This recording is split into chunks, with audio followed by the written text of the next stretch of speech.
All right, here we go. We're back at it, folks.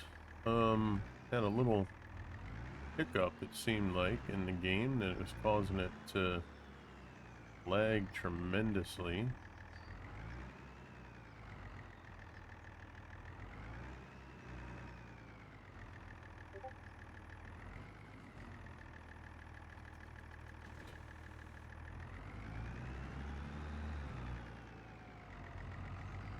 All right, so looks like we're back to normal here, chat.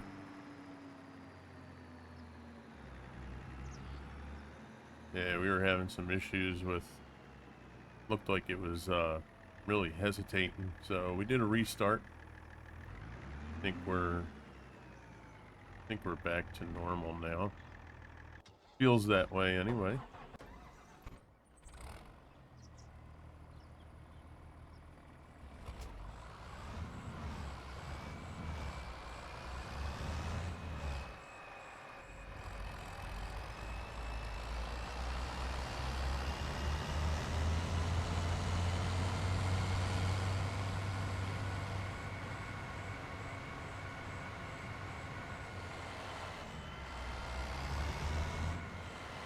Yeah, so happy Tuesday morning. Hope you guys are doing absolutely incredible. Today we're going to finish up the grass bales, getting them put away. Where did we...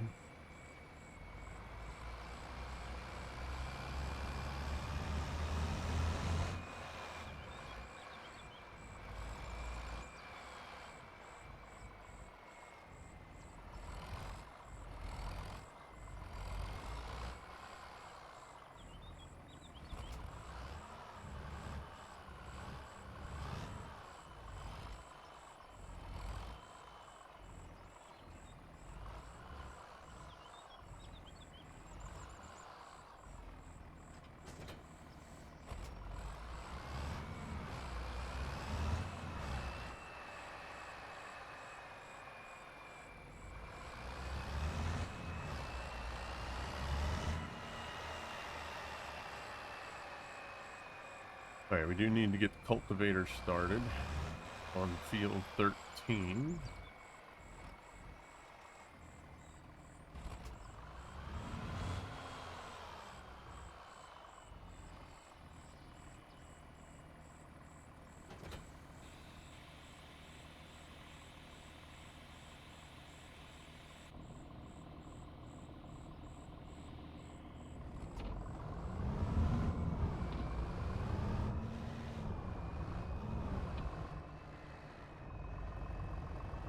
Yes, dear. Not too bad. Not too bad.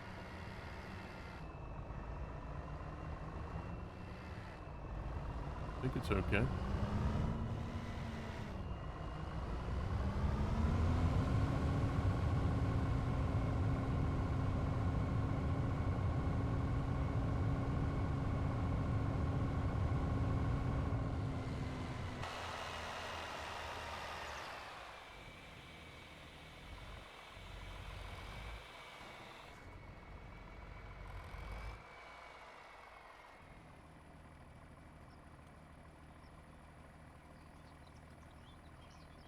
Two headlands, let's do 3.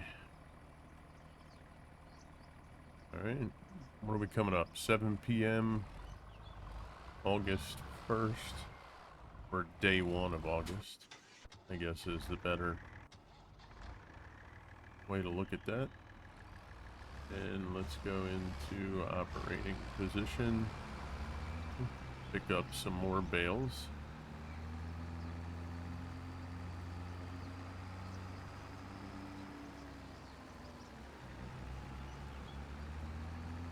Should be able to get the rest of these in this one trip.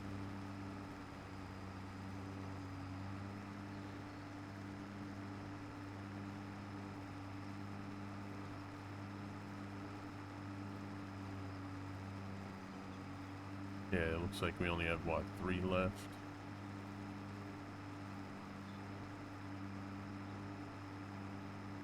Four. 4 left.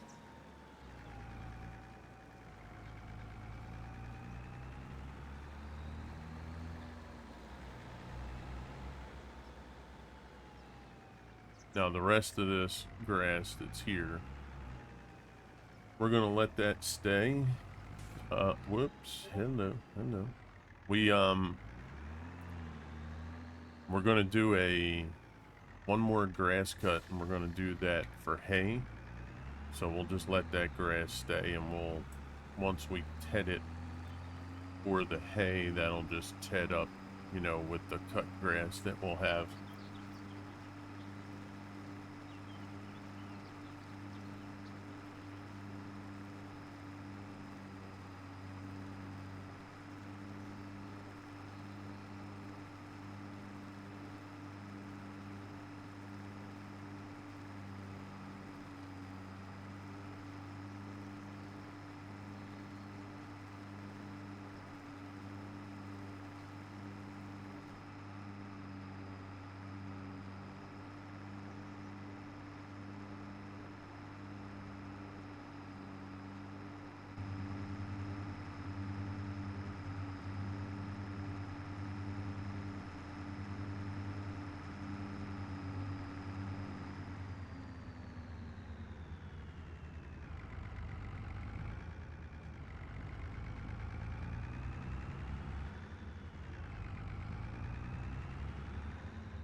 Unload bales here. Beautiful.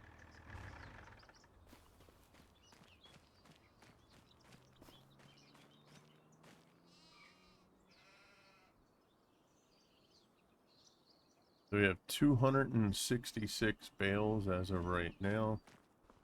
Capacity of 800. That's awesome.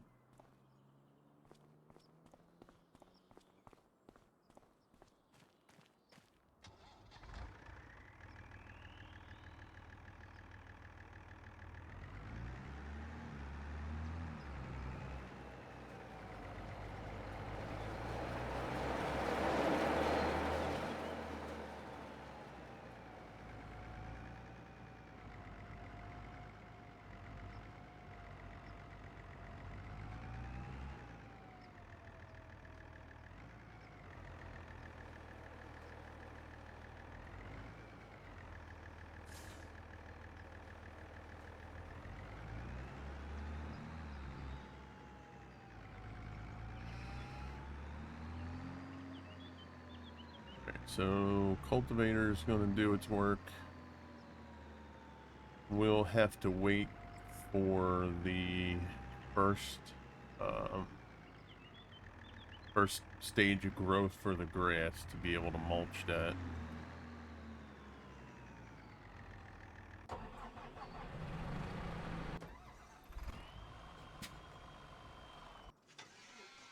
So I think we can actually just go and rest for the night. I think what we'll do is we'll rest twice to get to September.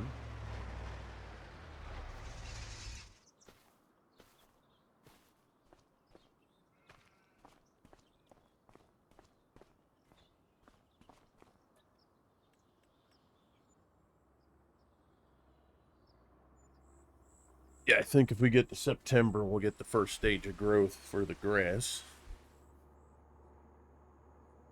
Right, let's just take a look at things. Animals still look good. Productions really can't do much there. No weeds. Hey, what's up there, Clearview? How are you, buddy? And what do we have? Oh, that's right. Why did we turn seasons off?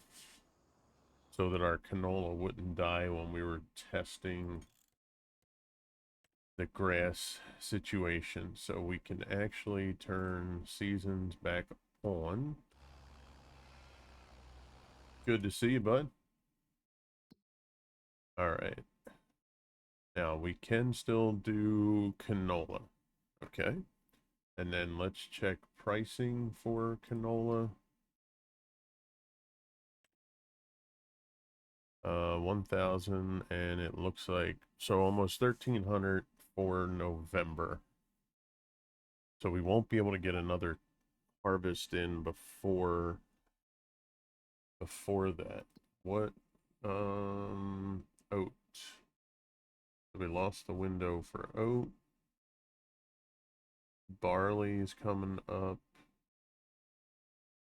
And wheat. So wheat and barley are the only ones that are coming up.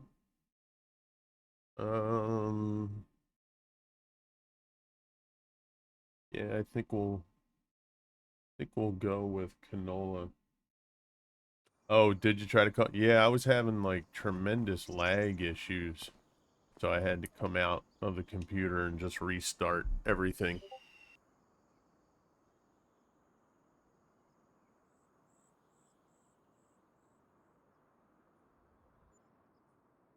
Yeah, we were having some major problems, but looks like everything's good now.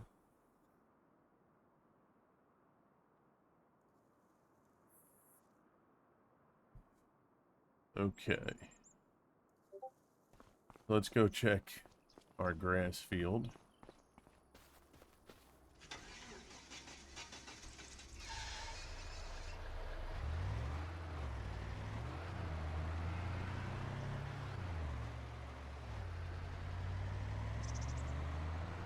Oh, we got that morning dew. Oh, did it show? Is it going to show weeds? Finally, we haven't seen weeds on anything. Finally, yep, there you go. We have weeds. We have weeds on the field now. That's perfect timing because cultivator is going to come through and cut them up. Yeah, so we're good. Yeah, we'll be good to, we should be good to mulch that up now. Let's go grab our mulcher. Oh, and you know what? Let's make sure. I need that set. Alt 0.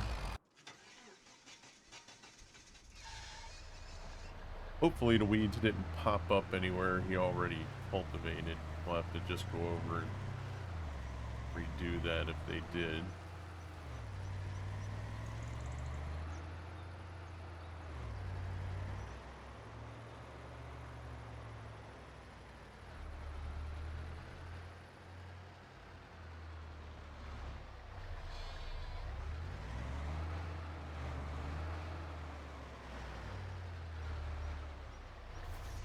Emo chicken coming in with the biddies. Thank you, Emo.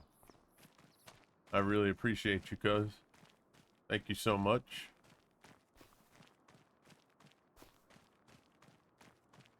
Good to see you this morning.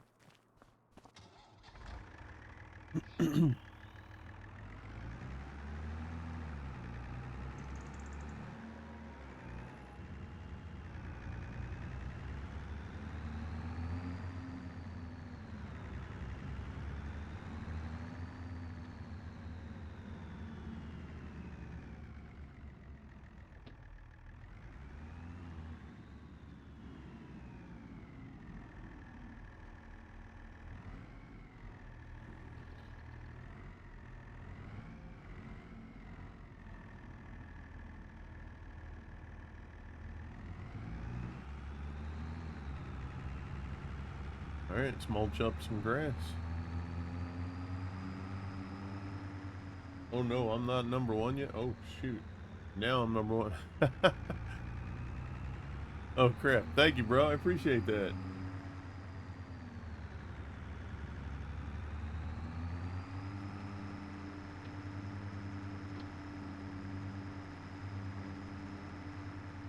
Dropping those 85 biddies in there. Take the #1 spot. That works.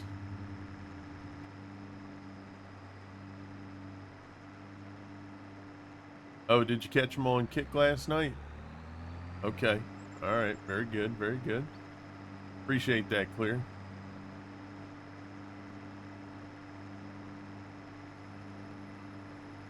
Yeah, me and Vic were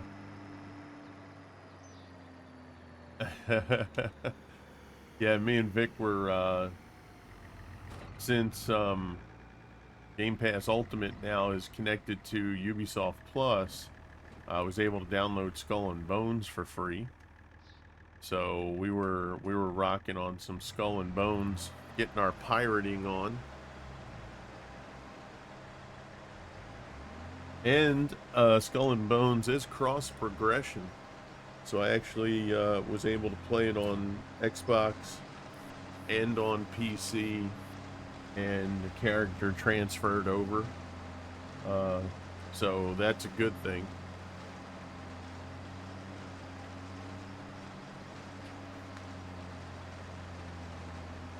I tend to whisper sweet nothings into people's ears.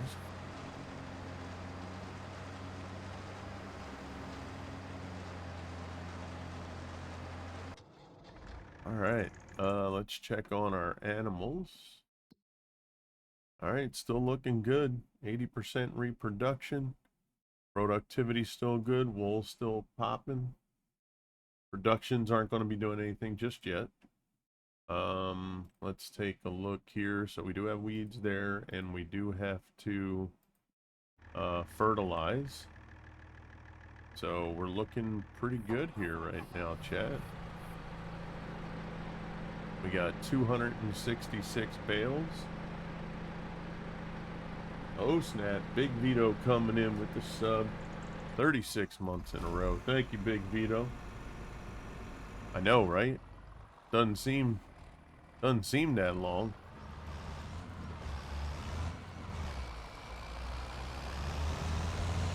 Thank you so much for that, Big Vito.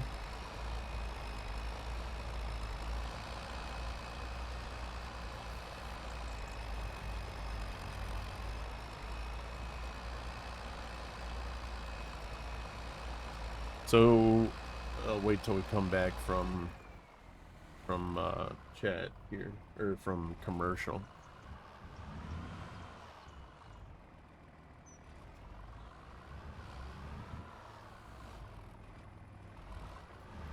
Yeah, absolutely.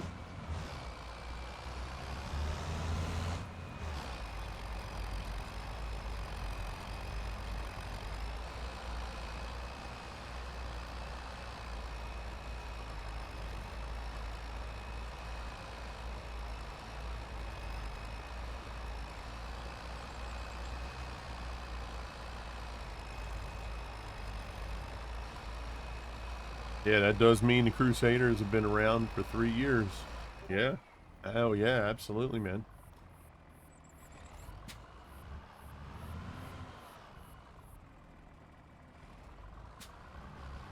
So I just saw something interesting in the commercial that was just run. So the commercial was for FanDuel, and it had the Philadelphia Eagles playing the Buffalo Bills.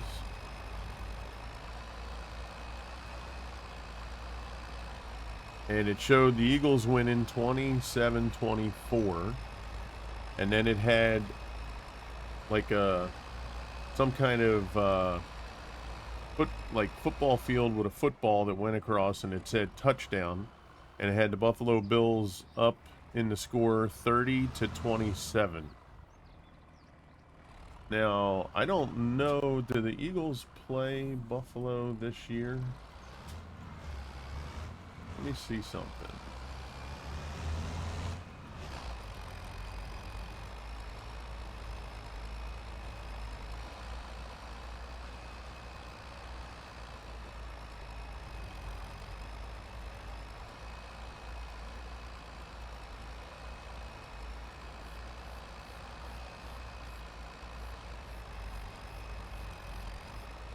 So, Packers, Lions, Bears, Cowboys, Chargers, Raiders. So they do play the Bills December 28th.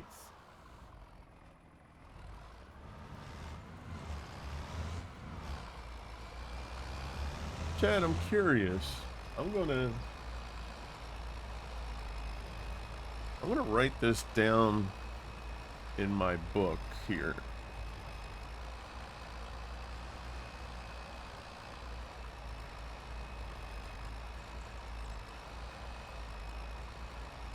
I'm gonna name this FanDuel commercial. What's today's date? 10/7. So score Eagles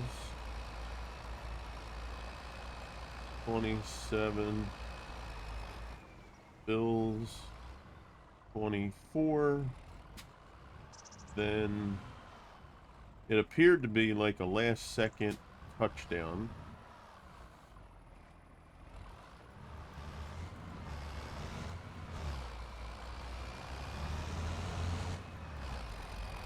That made the score Eagles 27, Bills 30.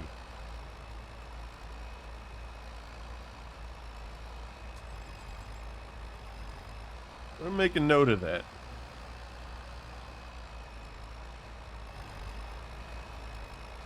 Just to see, you know, because there are rumors out there. It's actually picked up some momentum of, oh yeah, I know, right, the game, yep. Yeah, it was an ad for FanDuel, Clearview.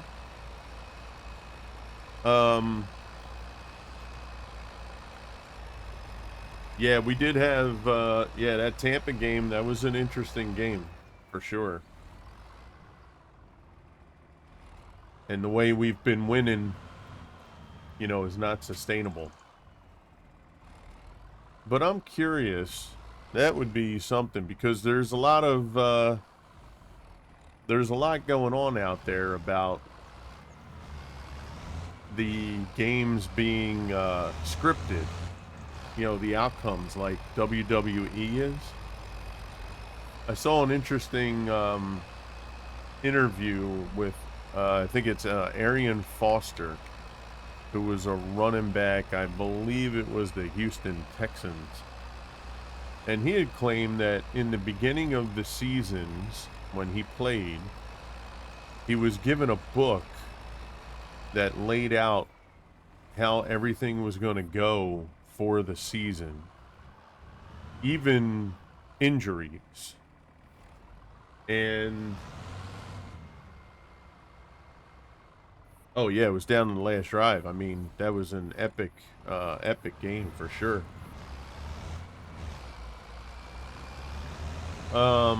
Yeah, they said that he was saying that everything is scripted as far as outcomes, who's going to win, you know, just like the WWE. And, you know, your mind wants to tell you that that stuff just can't be true. You know, but I got to be honest with you, there's some thoughts that go through my mind. I mean, you're talking, you know, billions and billions of dollars in this business. And anytime you got that kind of money, you know, there's a lot of people that want to make sure that that money sits on the proper side of things.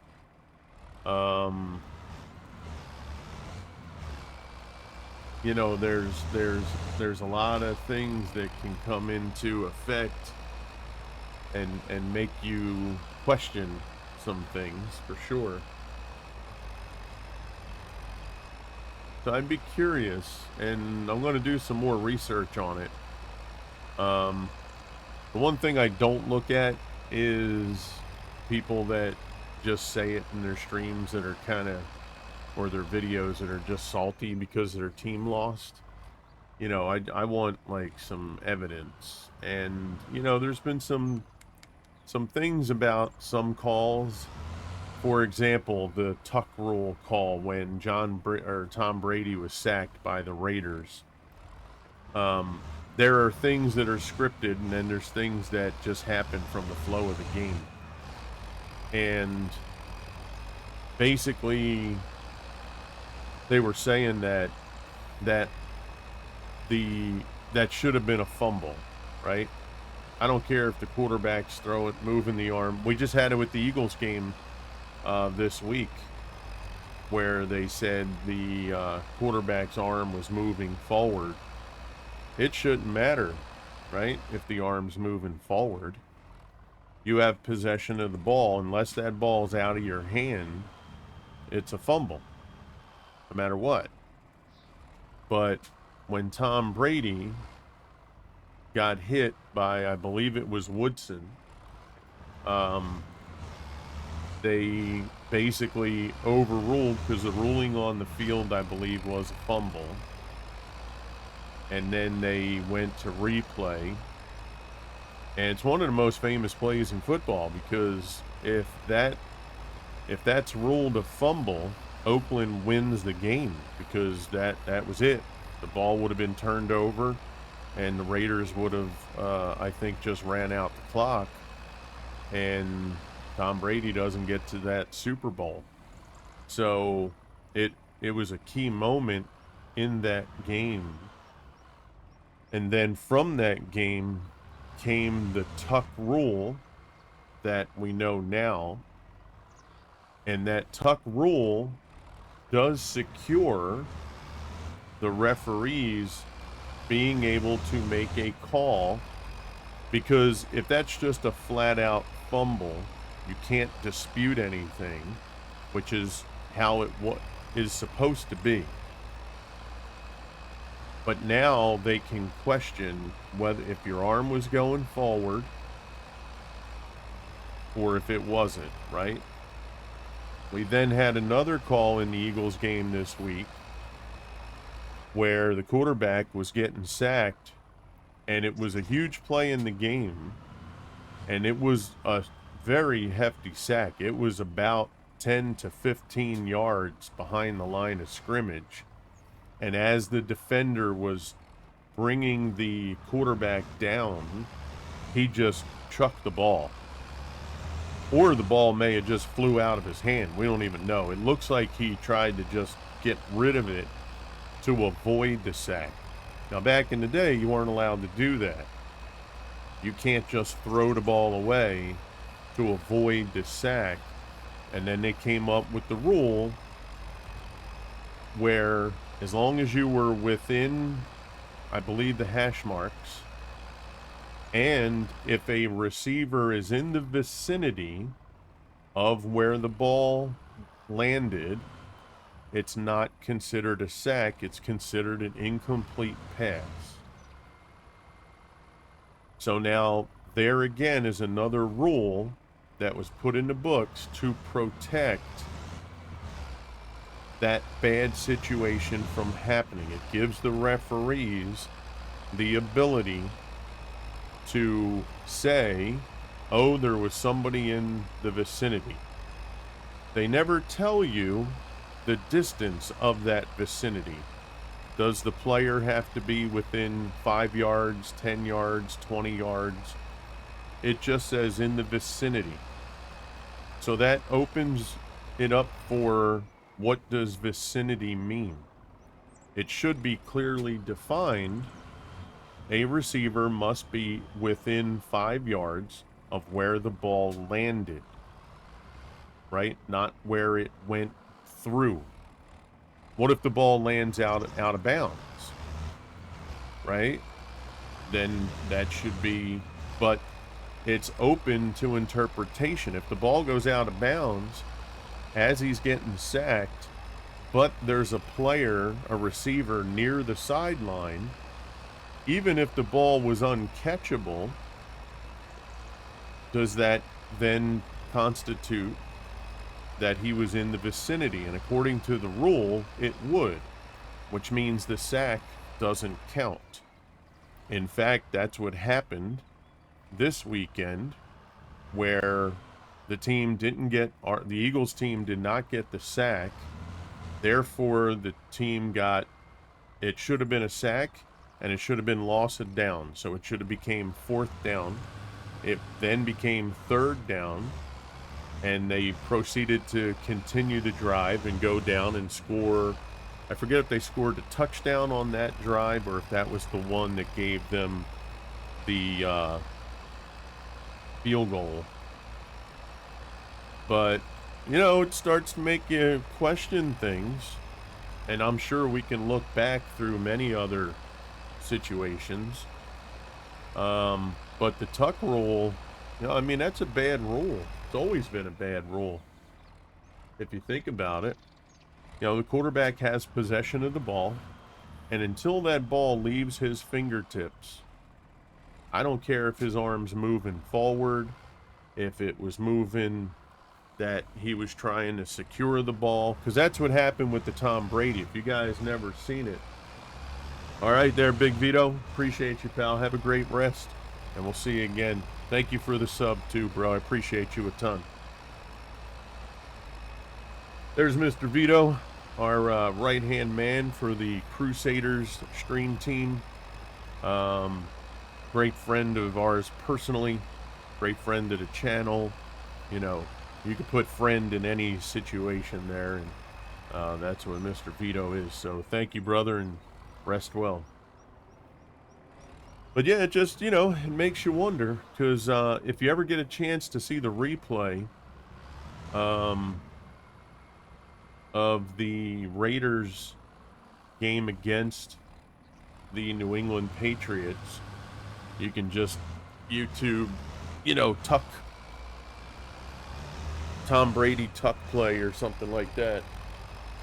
I mean, Darius, I think it's Darius Woodson or Rod Woodson, forget his name, but I think it's Ron Woodson.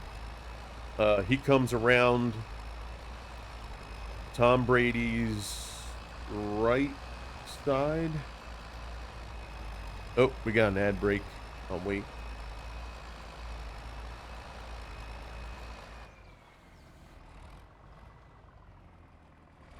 Let's see how our mulcher's doing. Rocking it. Rocking it, brother.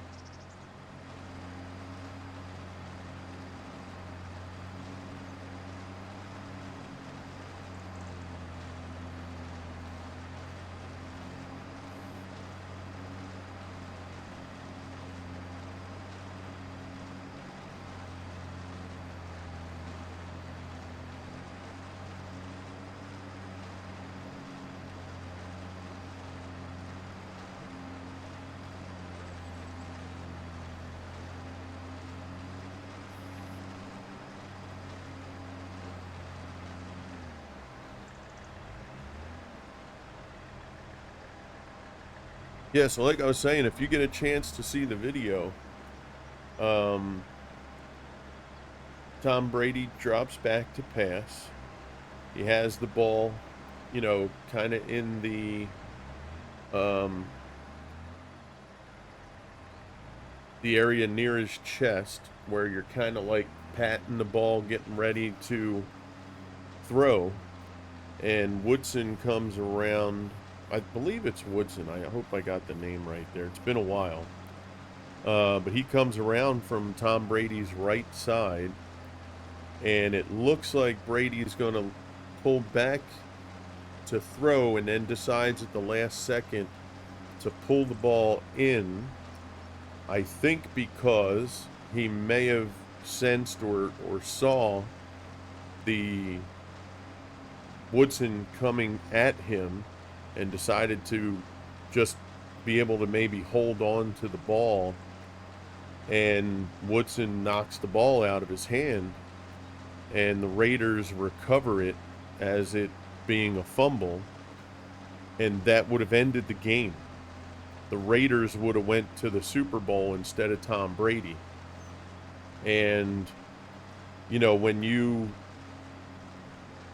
if things are scripted, just like in wrestling and WWE, you let the players, you let the wrestlers create the show, but you still know in the end that, the other individual has to win.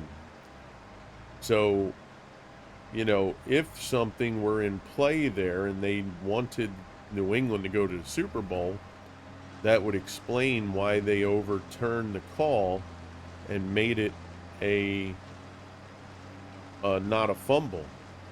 That they essentially were saying that it was a incomplete pass. Now again, for me, the rule is very simple. That tuck rule should not exist. If you're the quarterback, you have the ball in your hand. I don't care if your hand's moving forward, backward, it doesn't make a difference until the ball is out of your fingers. Now you can have replay to show if the ball was being released into throwing motion and it was out of the player's hand. But if the quarterback still got his fingers on the ball and the defender hits him in some way and causes the ball to come out, that's a fumble. It's pretty simple. But they've made this arbitrary rule that can be easily overturned or made to favor one side versus the other. So it's quite compelling. And if you take a look at even, and I only use the Eagles game this week as a reference because there's a couple things that had happened in the game. If it was a different team, I'd say the same thing, but I didn't watch the other games. But when when Bo Nix got sacked, he threw the ball to avoid the sack. It was clearly obvious, so that didn't come into play. He then dropped back. His arm was still in the backward position. So as you go to throw the ball and you bring your arm back, his arm never came forward. So it should have been a sack and it should have been a fumble. That was recovered by the Eagles, but they ruled that his arm was moving forward, therefore it was an incomplete pass. So, you check it out. I'm sure all of you that have your favorite team can point to a lot of scenarios that have been, bad calls. There was a pass interference call. Now those I tend to, those are tough because I think pass interference, just like they say holding happens on every play at the line of scrimmage, I do think pass interference happens on every play in football. I mean, there's hand slapping going on. There's pushing of, so the receiver pushing. You'll see a lot of times when the ball is getting closer to the receiver, he'll extend his arms a little bit to kind of give a little bit of distance to the defender. They'll slap hands or they'll slap arms down. So that hand checking that goes on, I don't have an issue with. Right? The ball's in the air. As long as you don't pull the receiver down or the defender, you're not holding his arm and pulling it away. You're not grabbing the jersey. You're not influencing his movement. Then the hand checking, the pushing the arm away, I'm okay with that. That's fine, right? You can't have two human beings occupied almost the exact same space without some kind of contact. But as long as it's, not making it, if the defender grabs the dude's arm and is just pulling his arm down, well, you prevented him from using both arms to catch the ball, right? If you are pretty much tackling him before the ball gets into his hands, then that's a problem, right? So there's some things that I'm okay with But on the second to last play, the Eagles tight end, Dallas Goedert, was over at the sideline. The ball was thrown toward the sideline, and he was turning to attempt to make the catch. And as he was turning, the defender pulled up underneath near his armpit. You could see the jersey just stretch all the way. I mean, it stretched probably like 8 to 10 inches away from his body to prevent him from turning the amount of turn that he would have needed. And, you know, I mean, look, these things happen in a game, and I'm sure there's calls on the other side that are missed. So those tend to balance themselves out. But given the opportunity and the timing of it, you know, it's the second to the last play of the game. If you're going to allow the defenders to do anything, then the team trying to score really doesn't have a chance unless everything works perfect. So, you know, you could debate those things on how that should go. But it does raise a question. And like I said before, you know, they talk about betting and all this stuff. Now, you know, the NFL's in bed with FanDuel.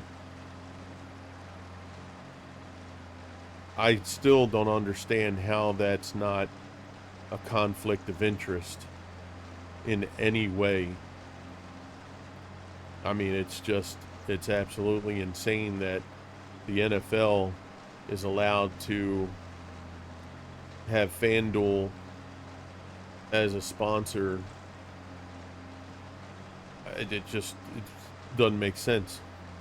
And I forget if the other sports may have it too. It just, to me, it seems crazy.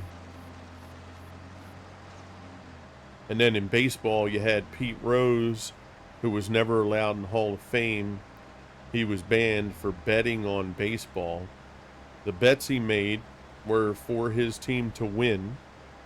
So he was betting on his own team. He did not play a role. Like, I could see if he bet against his team and he played the game and he had made plays to, you know, cause his team to lose, then yes, all the evidence would be proper that you bet for your team to lose, you were on the field of play, and we have at least 3 instances where you could have caught a ball and you dropped it. You'd never swung at any of the pitches. You know, like, that would be different. That's a clear example of somebody trying to win the bet, right? But now you have football and FanDuel connected. FanDuel setting the numbers. How do we know that there's no kind of hanky-panky, as they would call it in the old days? How do we know there's no hanky-panky going on there? We have no way to confirm or deny. The only way you'd know for sure is if you had more players come out and say that these are things that are happening. But it's hard for people that are making that kind of money to come out and say, you know, things are going in a different direction. So, I don't know. We'll have to see. I'm going to keep an eye on it. We're going to do some more research. I would like to see, I'm lurking cuz working, chat when I can. Sounds good, Emo? Yeah, man, I understand, bro. You do what you have to do. I get it, brother. Appreciate you anyway, man, for at least popping in. I don't want you to get in trouble, though, so you do what you got to do for work. But yeah, I want to see something other than just Arian Foster saying something. You know, I know there was a video that I scrolled past that showed Jerry Rice talking about the Super Bowl he was in that they lost, that he felt was rigged. But I'd like to see a little bit more, um, because my head right now is that it's not. Okay, are there bad calls? Do I think the referees and even instant replay are bogus? Do I think the rules that I talked about earlier, and that's just a couple of those rules. There's more rules we could probably take a deeper look at. But I just think it would be a tragedy if football was doing something like the WWE where there are scripted outcomes. And just like wrestling, you guys, they don't script every single move that's made in the ring. They have a couple things in there they'll talk about, big moves, right? We got to get the crowd hyped up. I know that there's communication with the referee in wrestling where they say, look, seems like the crowd's getting a little lulled into some sleep here. We got tell these guys they gotta pep it up. We need to see more speed. We need to see some higher risk movements. Let these guys know that takes place. They have not hid that anymore. They did for years. But it'd be a tragedy to find out that any sport has the outcome dictated, and the fact that there's billions of dollars being bet on the sport, especially football. Football is the highest betted sport, I would imagine, in the world. To find out that the outcomes have been dictated, gosh darn. I would almost venture to say there could be lawsuits against the NFL for that, because, man, oh man.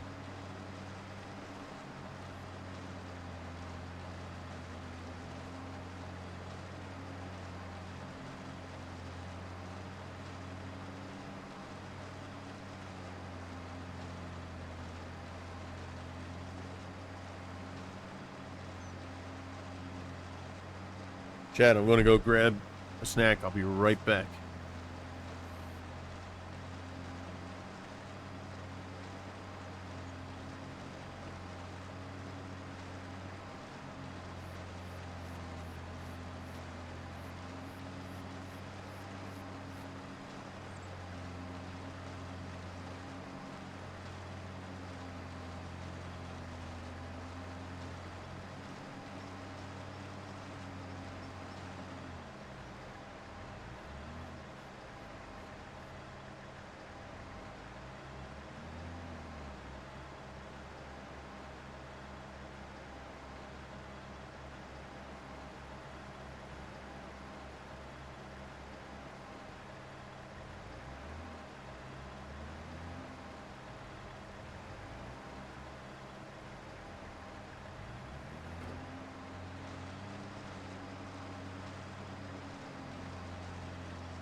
Sorry about that, chat. What's up, Common?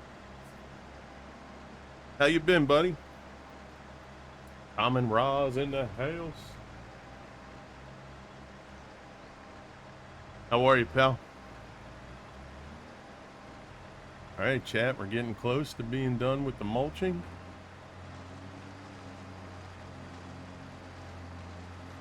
What you been up to?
How much of the canola did we wind up getting? 141,000. So we're looking at about $185,000 on that.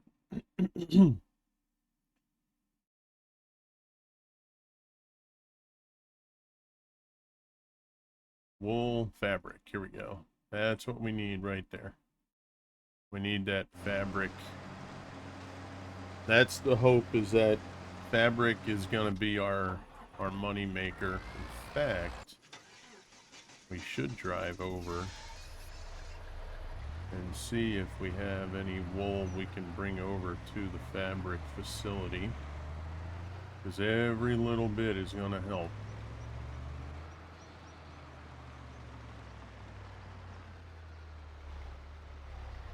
Yeah, it looks like we have a whole pallet, maybe.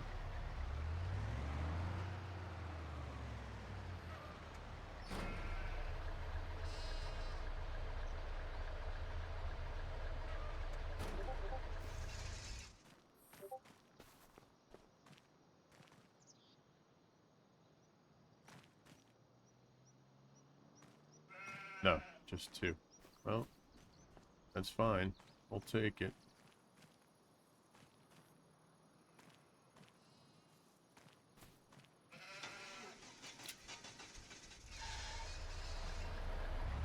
Picked up the premium bundle for ATS. Oh, nice. Okay. Oh, very good.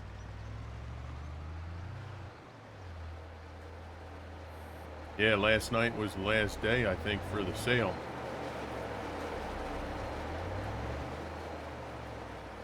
That's awesome, bro. Good for you.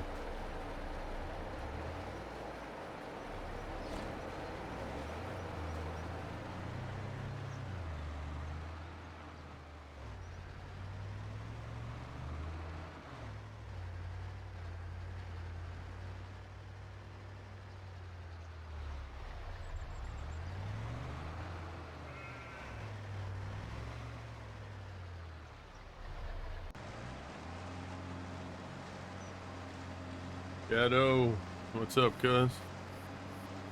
How are you, bro? Good to see you today.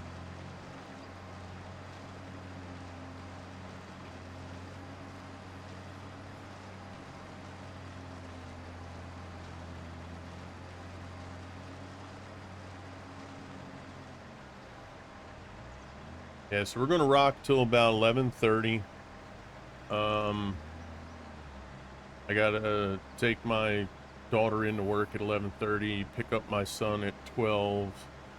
My other son goes in at 12, so kind of gonna be a little busy for a couple hours there, but Mr. Ted's is in the house. What's up, Mr. Ted's?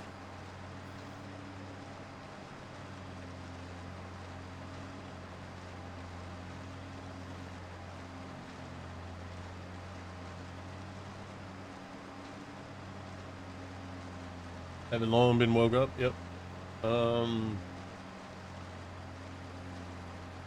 Plus I dusted off the Xbox, downloaded World of Warships Legends. Hey brother, whenever you want to run on Legends, let me know. Mr. Ted's coming in with the biddies. Uh-oh.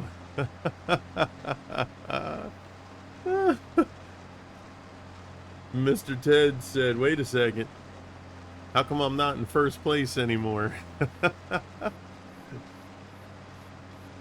I'm assuming, Emo, that's why the no is up there.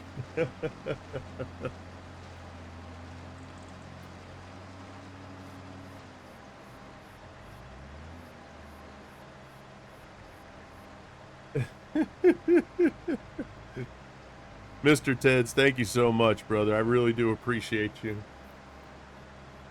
Great to see you. And guys, everybody in the channel, make sure, like Mr. Teds, he's a Crusader teammate of ours. Emo Chicken, Shadow Wolf, you guys are all teammates. Make sure you guys are following each other. If you get opportunities, make sure you know, go say hi in the streams when you see them up and running.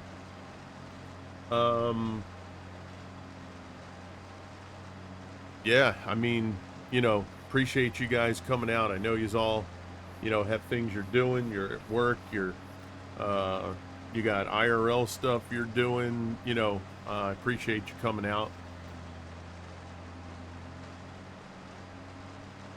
Yeah, Shadow's a teammate. I'll tell you what, all the teammate names now have been kind of blending in, especially some folks that have changed their name a few times.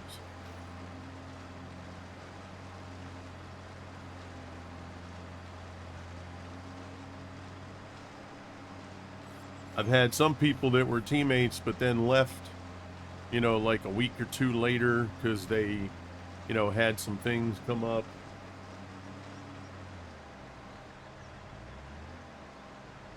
But yeah, Shadow, you're part of the team, I believe, right?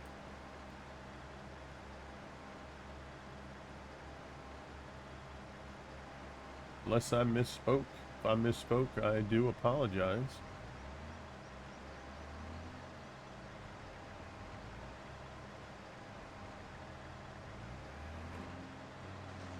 Unless I have your name confused with somebody else. GM, Juddy, Bearded, gosh.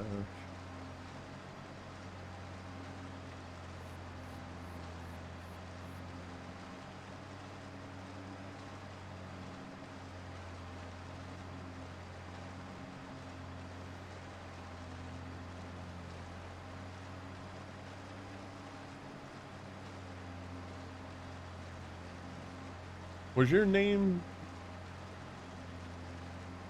Oh, yeah, that's right. Yeah, that's right. What was your... Didn't you have another name, Shadow?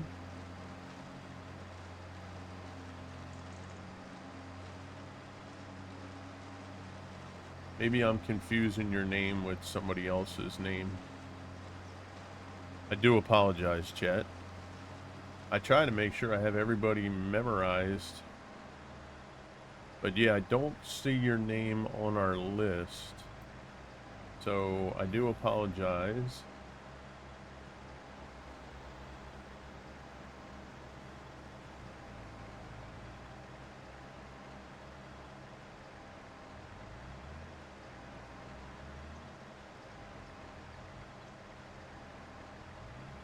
You know what it might be? I may have confused you with Josh. I think that's what I did. Yeah, I apologize. Well, at any rate, we can look into that at some point.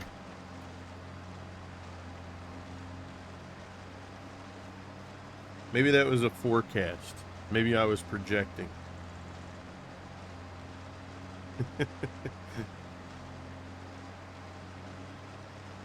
Maybe I was like NFL with FanDuel. Maybe I was giving away the ending before it happened.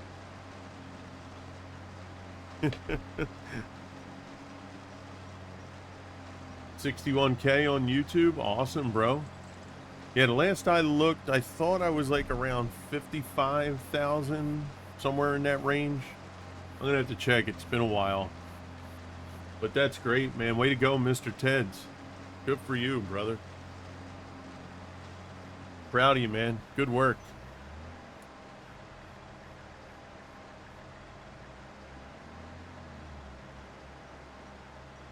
Keep up the great work. Now, have you gotten to the 500 subscribers yet? 'Cause that's the big one right there. When you get the 500 subscribers, then your channel can get monetized. And that's kind of, you know, that's the big deal. You know, once you get that monetized, then you can kind of up, you know, up your stuff a little bit there, you know. Hopefully you start getting people to come in. You know, you got to get people to watch. You know, time spent in the video is a big deal. And I'm hoping tomorrow I'm gonna try and get some work at looking at DaVinci, because I want to be able to do some things with videos, whether it's add music. And chat, let me know. I did try 2 years ago, I think it was, to do like some how-to videos. 330? No, it's got to be 500. Yeah, it used to be 1,000 and they dropped, because I'm at 344 and I know I'm not monetized. Yeah, I know when they did the update last year, I think it used to be you needed 1,000 subscribers and they bumped it to 500. And I think for shorts, I think it was you needed 5 million views on your shorts, and they dropped it down to 1 million, I want to say.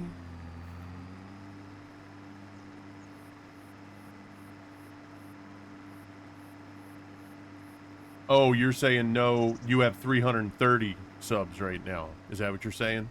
Okay, good, good. Yeah, maybe I misread that. Yeah, so that's awesome. Yeah, way to go, brother. And I do have to devote more time into doing some recordings. I just struggle with what game to record. That's my Achilles heel is I get flustered on what game to present and how to do it.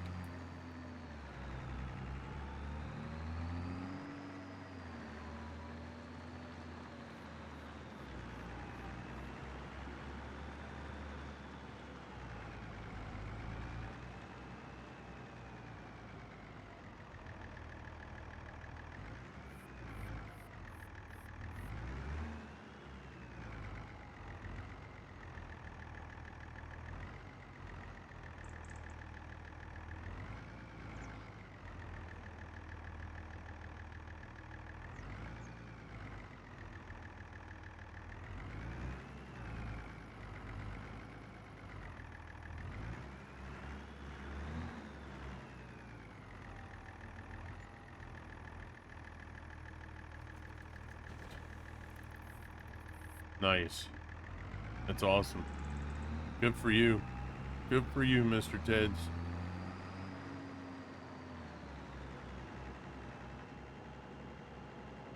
Mr. Teds, if you could too, I know I'm following you, but did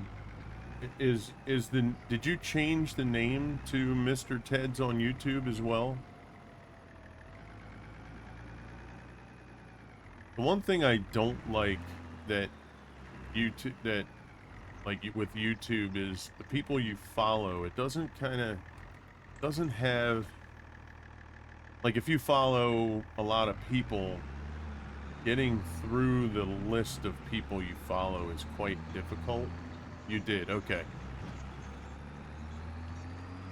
So I want to make sure that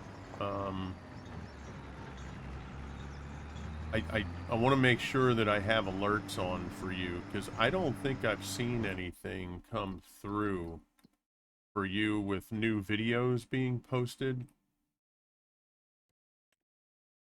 I want to make sure that I have you with the alerts on.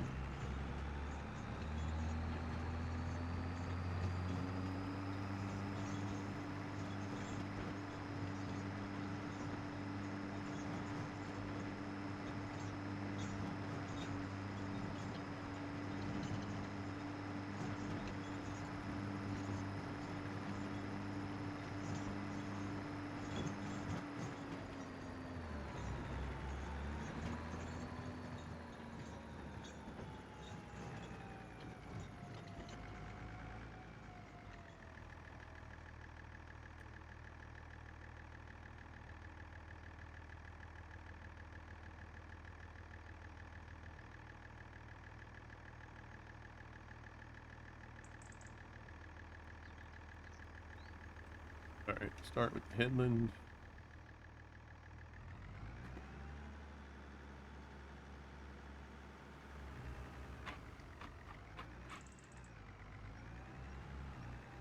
Red Bear, mostly live after 8 p.m. in the UK. What is that? Is that a... Is that when you go live? Or is that somebody that you follow?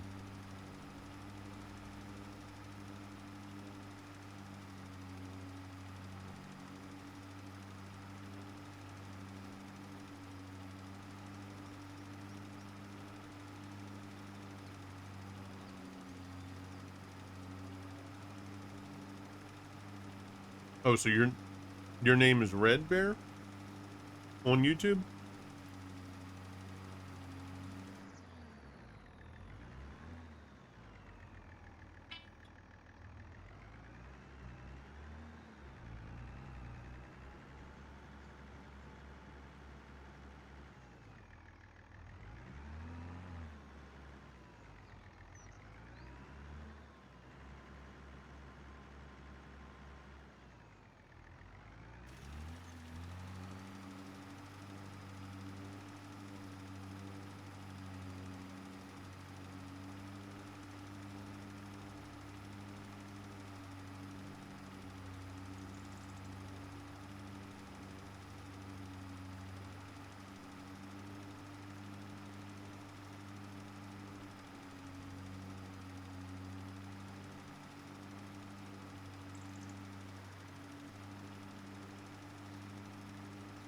Got a new logo? Nice. Yeah, I'm gonna go check it out.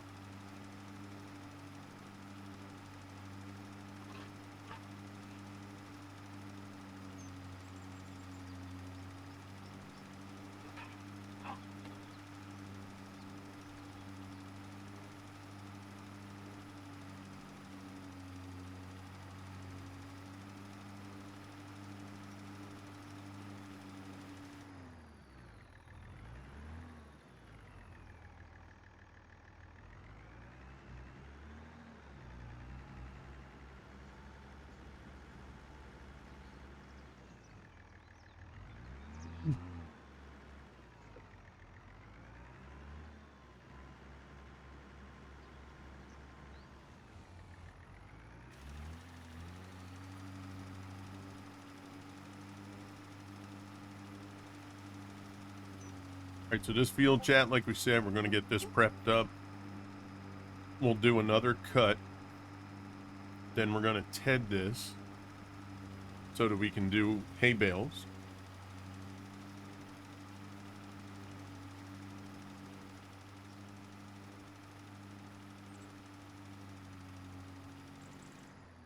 Oh, is it a play off the movie, Ted? Is that where the logo comes from, or is that just coincidence?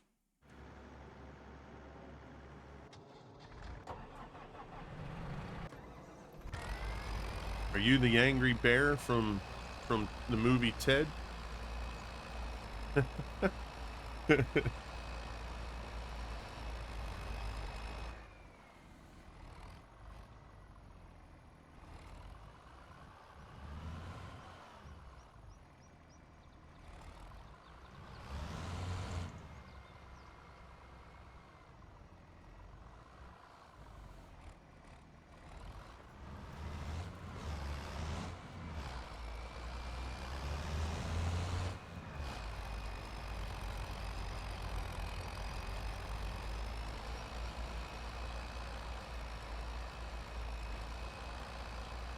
Stream on all three.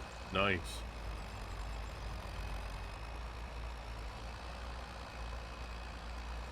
That's awesome.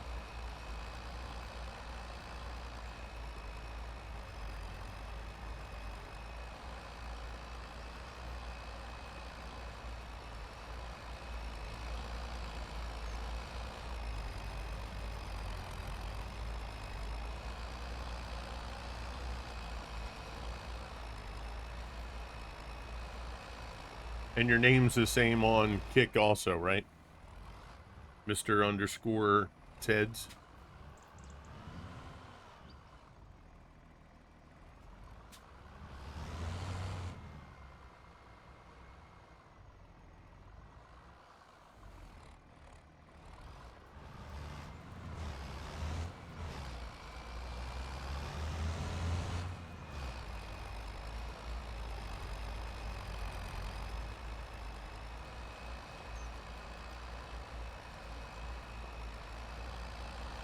I'm gonna have to look on YouTube to see, take a look at World of Warships Legends on YouTube.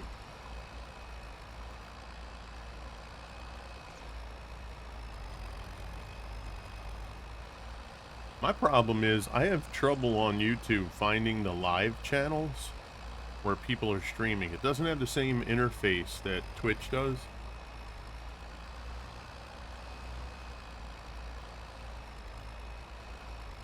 I don't know when the last time I actually saw somebody live on YouTube. Because I always have trouble finding like the list and the categories for people that are live and what games are, like what to browse the catalog. You know what I mean? Like I always have trouble finding that stuff.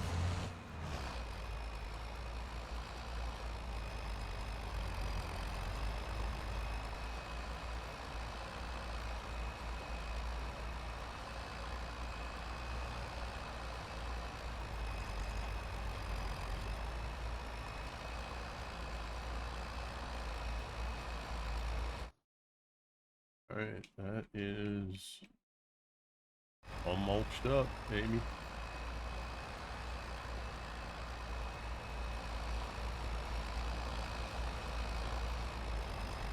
Yeah, notifications are turned on, but I have trouble finding where the live channels are.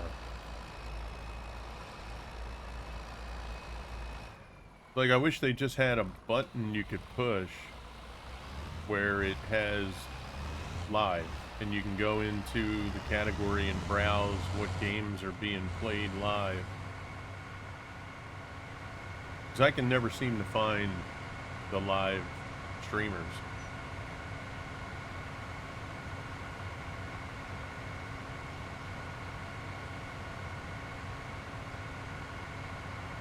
They do? Really?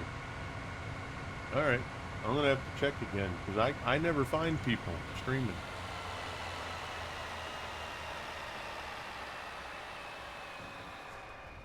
Yeah, unless a notification comes up that they're live, but I can never go on and actually review the categories of games that are being streamed live. Somebody asked me about it the other day, too, in Discord. I was like, bro, I have no idea.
he's going to fertilize the rest of this. We're going to bring him over to field 13.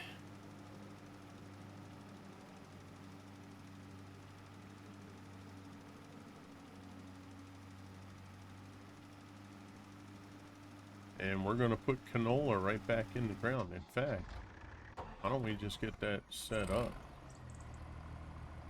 Let's get the seeder set up.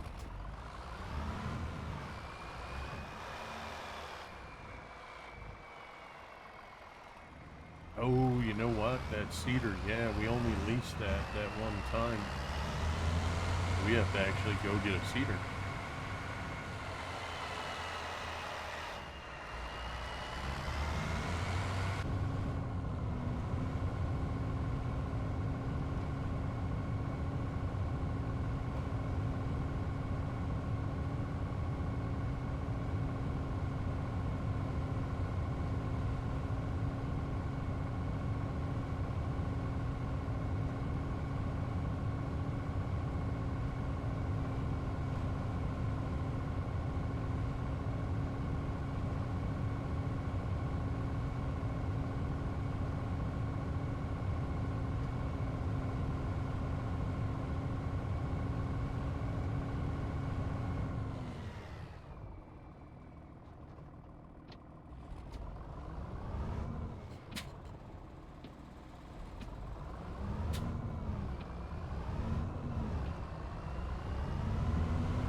Ooh, 165,000.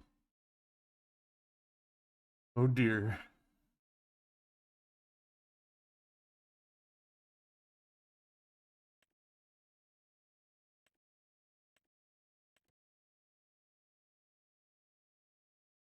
Oh, I gotta buy it because we need it.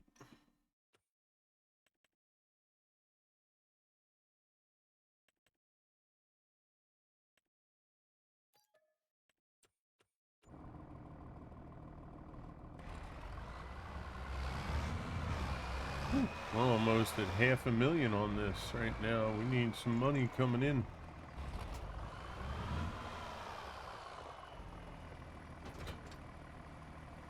Gotta get these crops now. Gotta get that fabric.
All right, once he hopefully comes down this way and gets this edge, we'll start up our seeder, get the canola in the ground.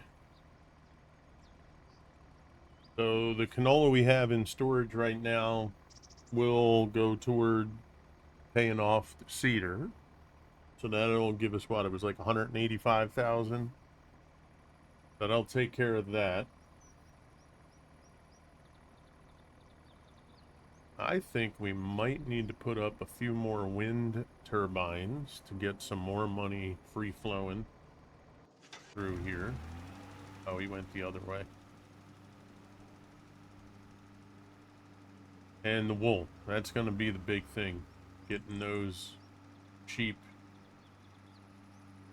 reproducing.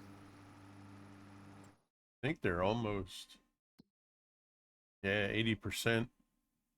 So we're getting close.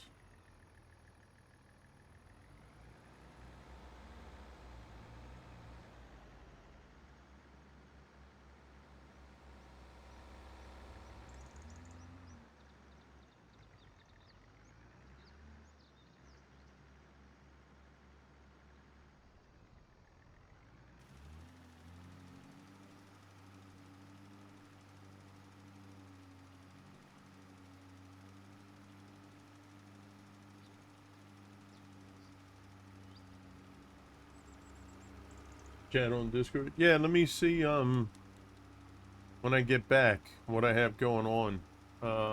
Yeah, because I want to take a look at that. Because if I can even stream one day a week on YouTube,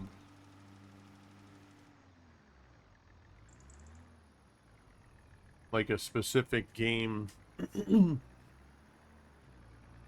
think that would be kind of fun. If it runs World of Warships Legends, once that hits Steam, I mean, I could use that game because we're hoping to run World of Warships on Wednesdays.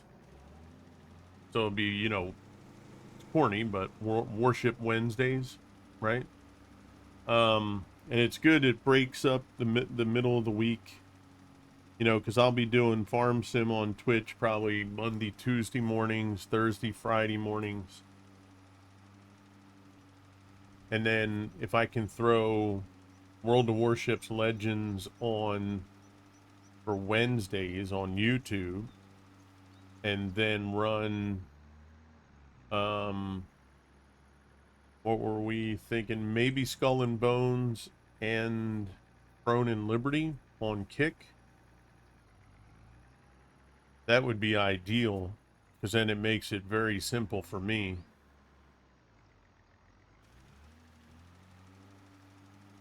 Now, I know there's some advantages and disadvantages to running multiple platforms. Running multiple platforms at one time is advantage, disadvantage. You know, it all depends on what you want to do. Missed a big part of the conversation? Oh, no worries. Emo, what you miss? What part did you hear?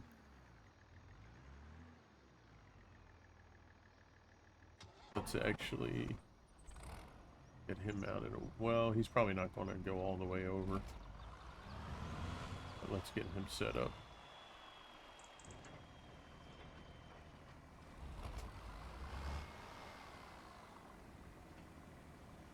Oh, we got some water pouring in down there. See it coming through the tube in the reservoir? That's cool.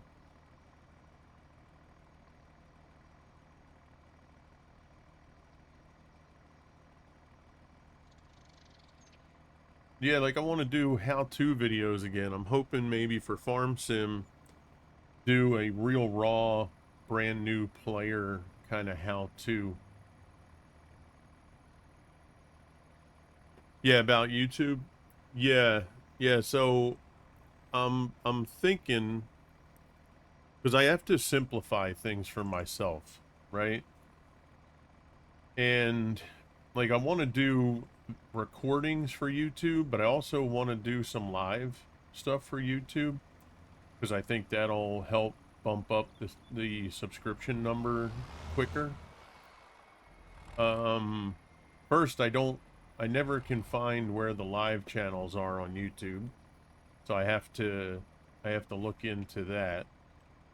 Oh, ad break. All right, canola, ready to rock and roll.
Yeah, sounds good, Mr. Teds. Thank you.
All right, fertilizing's going on. And Emo, whenever you want to, I know I need to get into YouTube, but I know nothing about what to do. Plus, I don't have lots of time to do it. Yeah, exactly. Well, that's the thing, right? It, you have to try and figure out, you know, what can you do with the time that you have, and what's the best way to approach it.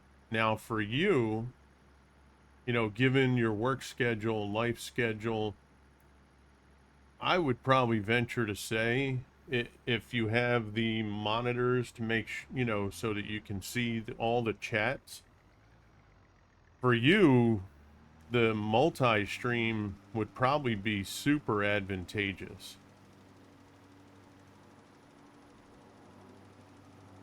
This way you're streaming everything at one go. That's what Mr. Ted's does, right? So for you, that would be probably ideal. This way, you're just all in on one stream.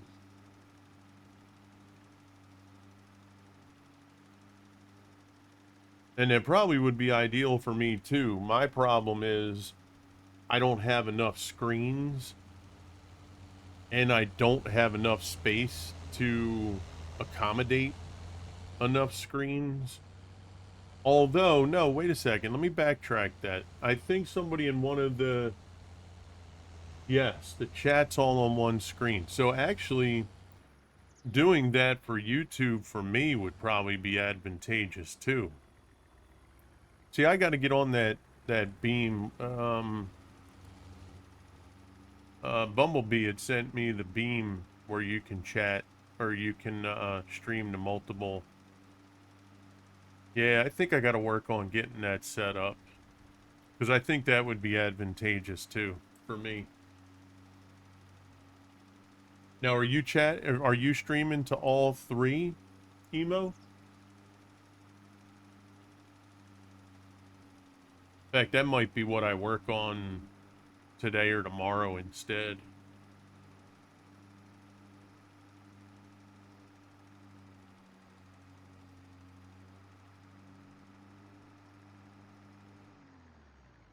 So Twitch and Kick. Okay.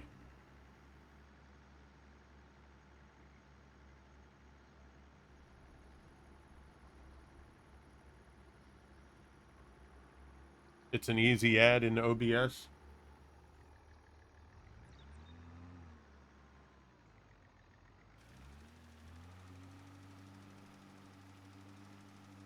Yeah, I think you even sent me something or mentioned something in Discord to me the one day. Now, is it basically you add it into OBS, and once you go live, it goes live to all? I'm sure you have to tell it to go live to everything, right?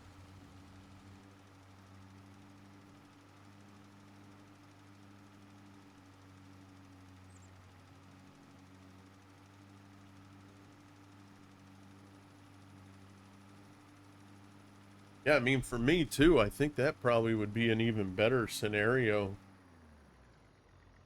This way, you know, I can just do one stream and get everything covered, and then I can just put my focus on videos for YouTube if I want to do videos. I think the how-tos, I really want to help people. 2 clicks and a few checks and it'll go live as soon as I press start. Okay. All right. I think I'm convinced.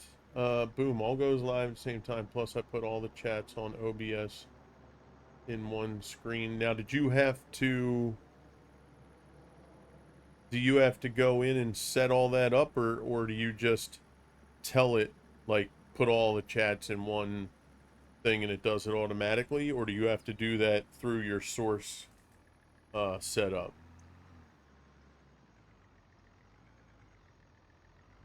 Well, you're at work, bro. I don't want you to have to talk about this stuff while you're at work. You do what you got to do at work. I appreciate you coming in and chit-chatting.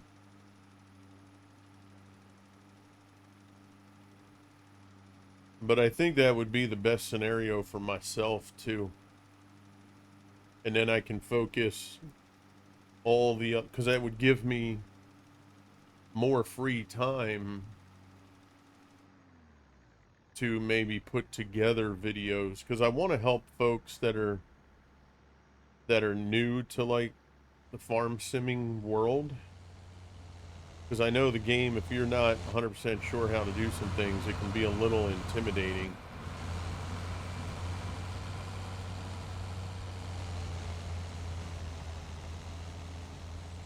You know, like I can have, you know, just are you a brand new player to Farm Sim 25? You want to learn, you know, how to take care of fields, take care of animals, you know, and we can do a single video.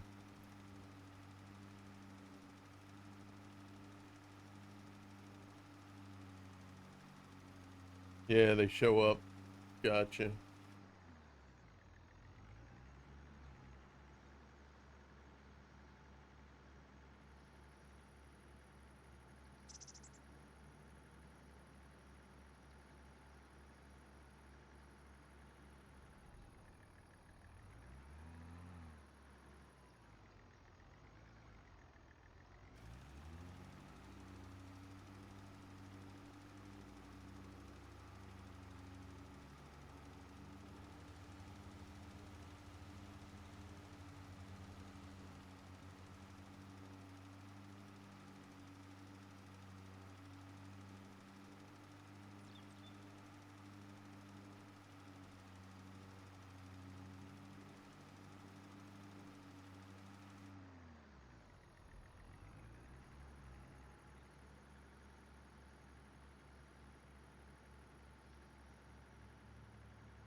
Is he gonna get this in one pass?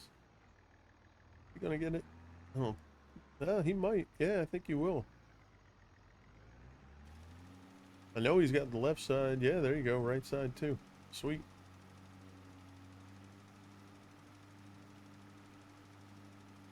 Well, after we do the hay, we're gonna turn over the grass field and we're gonna make that a crop field.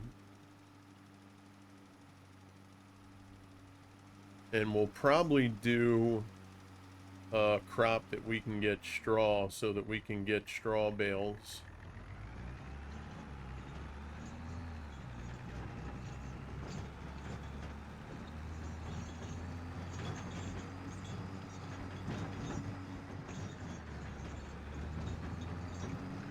Yeah, just send a message in Discord, you know, depending on what I have going on at that time. Yeah, we'll take a peek. Like, do you have to download any other programs or anything for it?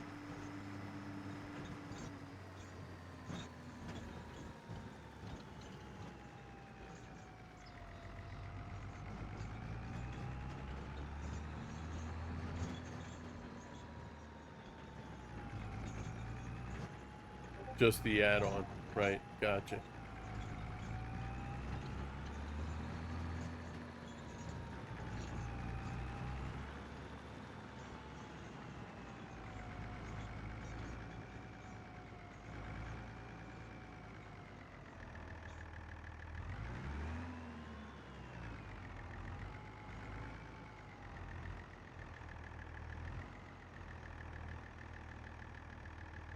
So I should probably wait then,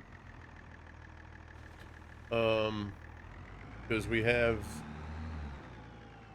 very long time friend of the channel is actually sending us a brand new computer.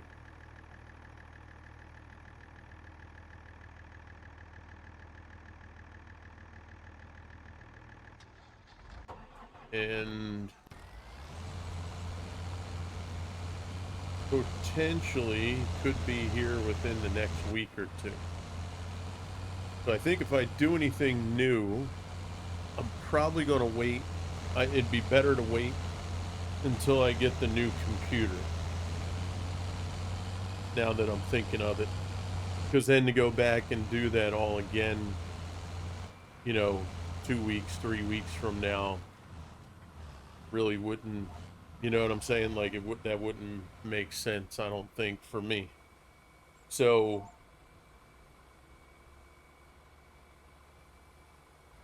yeah, you still show me, absolutely. Yeah. No, I was just thinking out loud in regards to physically doing the things that I've been, and a lot of stuff we talk about here, chat. Um, I appreciate that, Emo. Thank you, bro. Really do. Because these are the things that I always get leery of, just because I'm not like a tech kind of person. I'm very like just plug and play kind of person, and maybe that's a huge disadvantage for me. But what are you going to do? It is what it is. I can only do what I'm comfortable with, and I can only do with what I know. But a lot of the chat is for us to just chit chat, kill time. Some things I'll throw out there just for us to have discussion. So, at any time, if anybody wants to talk about, other stuff too, please feel free. Until we get more money, more stuff going on the farm, we're going to have a few, lull periods here. But I really do feel strongly about, like, the farm sim videos I can do anytime. That's cool. That's cool. I do feel strongly about it because we have, this November is going to be 1 year till the new farm sim comes out. Because everything leads us to believe that they're going to get back to every other year for farm sim. Which means 25, that means the next one will be November 27th of 2026. So they always do odd numbers, and it's always released in November. Now, once they move into numbers beyond the month of November, I don't know if they'll go into December. I hope they restart it back to the beginning of November. And to be honest, I would after what would it be? 30 days due September, April, June, and November. So they still have Farm Sim 30. No, 29 would be the last one. So they have two more iterations of the game. We have an ad break before they would have to switch months, which I don't see why they would do that. I would just make it the same day after that every month, like November, 15th moving forward. You know what I mean? But if we follow normal tradition, November 27th of next year will be the new farm sim. So we have this year's farm sim 25 that we can try to prep and understand how to do things for videos for how to, so that when we get the new one next year, we can hit the ground running with how to videos. So I think my focus will be, after the new computer, we'll look into doing the multi-streaming so that we can stream to everybody in one shot. And then before that and during this year, maybe we'll look at doing maybe how-to videos for Farm Sim. See, I really want to do some stuff with some medieval games too.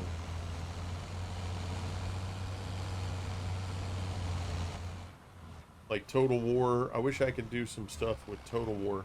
I have tried in the past, and I had a little bit of success, but I think my trouble is I got to stick to it a little bit more.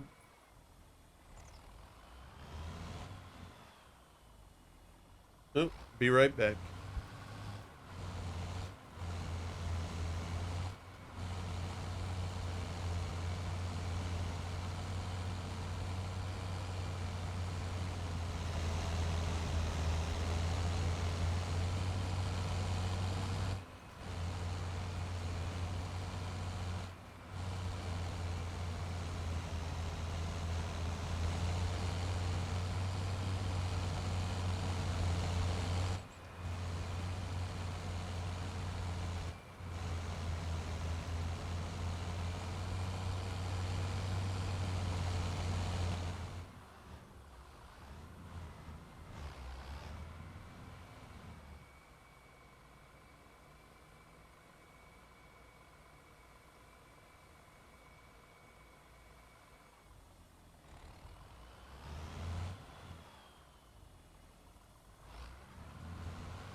All right, we're back. We're back.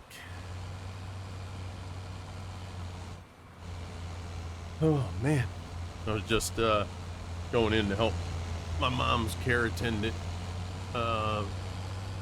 move her into bed and get her in position. So we have a little less than an hour. Yeah, what, about 45 minutes left?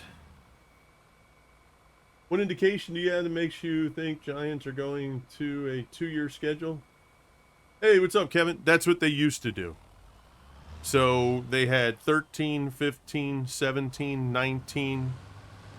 They were going to do 21, but that's when the consoles switched over to next-gen consoles. So they waited an extra year, right? So we had 22. So they did 13, 15, 17, 19, 22. And then they were supposed to do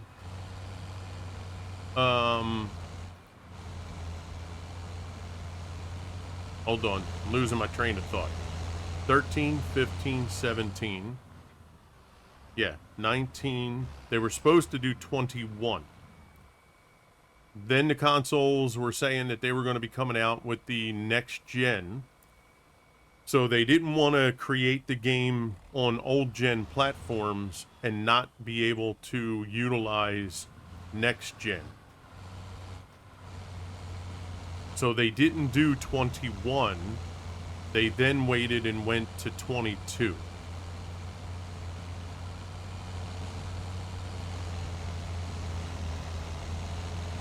Right, so the next gen bumped it.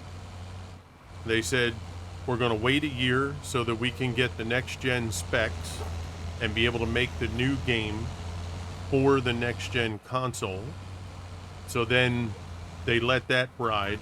So now that they're back on track, they'll more than likely get back to their normal scenario of every other year.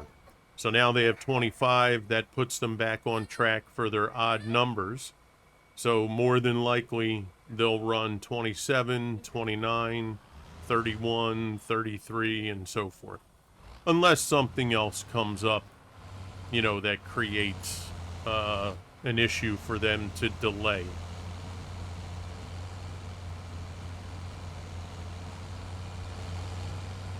So again, I have no proof, but, with the way, if you just look at things the way they were done before and what makes sense for them to continue to do, because that's what they like to do, and it seems they're kind of creatures of habit for this type of stuff. I would think it's safe to forecast that they're going to continue that trend, because it makes everything easier for them too. It gives them 2 years of a run for the game, and it just, lets everything fall back into place nice and neat like it used to be. Yeah, it just, makes the most sense. Which is fine too, because it makes it easier for the players. Because then you have 2 years in the game, and you don't have to guess and think, and it lets the modders know you have 2 years to get your mod out there for the game. So it kind of helps, and it lets us forecast for, as a streamer, if I know, this November, I can say, all right, guys, look, we got 1 year left to farm sim. So this year I'm expecting to do XYZ. Next, once we hit next October, I'll probably shut down farm sim for the month of October, so that when it hits in November, it's like I'm charged up. I'm like, I can't wait to play, kind of deal. It just gives people an opportunity for those kinds of things. That's what we did for 25. Yo, big Big Kevin Gillespie. What's up, Big Kev? How you doing? You like a 3-year schedule? Nah, I don't. I just don't see them doing 3 years. I mean, to be fair, the 3-year schedule, it helps to maybe put out a better product, right? But the 3-year schedule wasn't really what they put out there to be like a new thing. It just happened by coincidence because of the console situation. Oh, we're doing great, Big Kev. Thanks for coming out, man. It's great to see you again.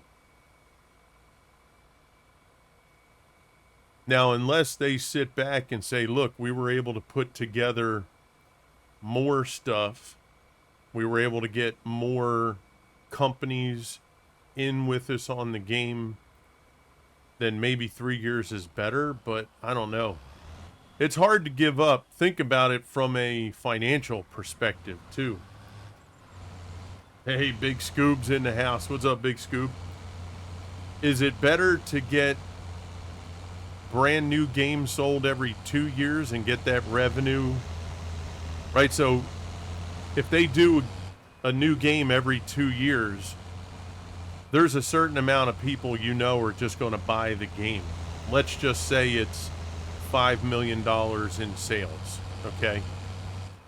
To have to wait a whole nother year to get that 5 million, or if you project it to move upward, right? So if it's 5 million in year one, the next one's probably going to be 7 million, 6 million. It's really hard to wait a whole nother year to get that revenue. You know what I'm saying? So that's why I don't anticipate them doing a 3-year schedule. There's just too much. It's too long a time to go with another. It'd be different if Giants had many games that they put out there, but this is it, right?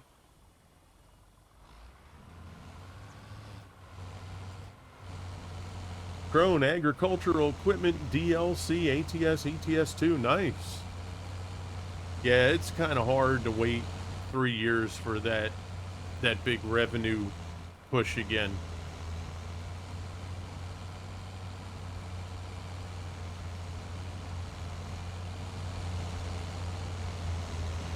So that's why I would say the fact that they did every other, they had the 2-year gap before the 2-year revenue cycle.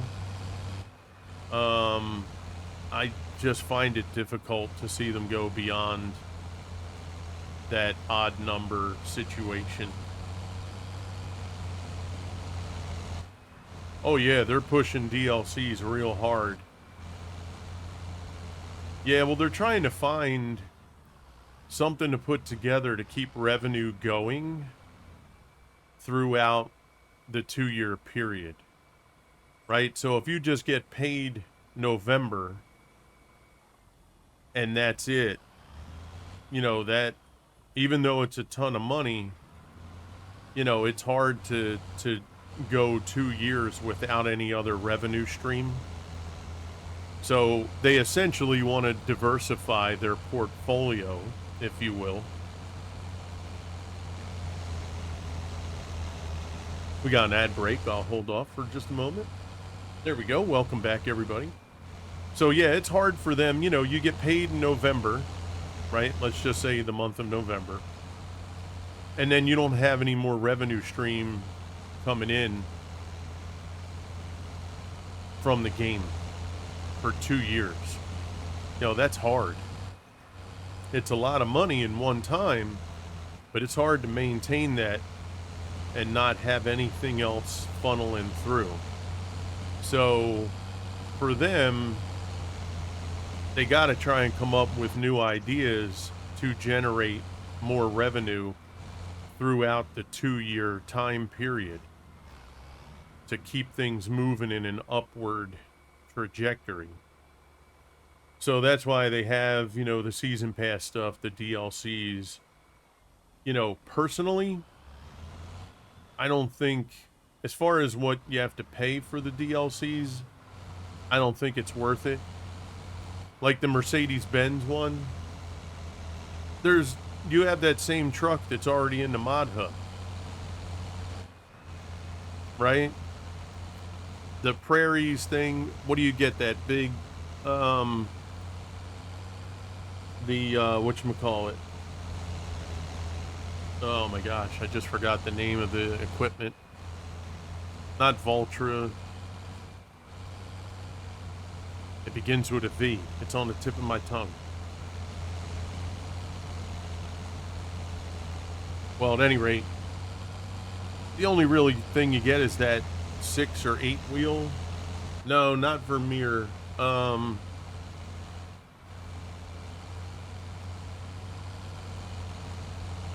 think it begins with a V. It's the red and yellow. Oh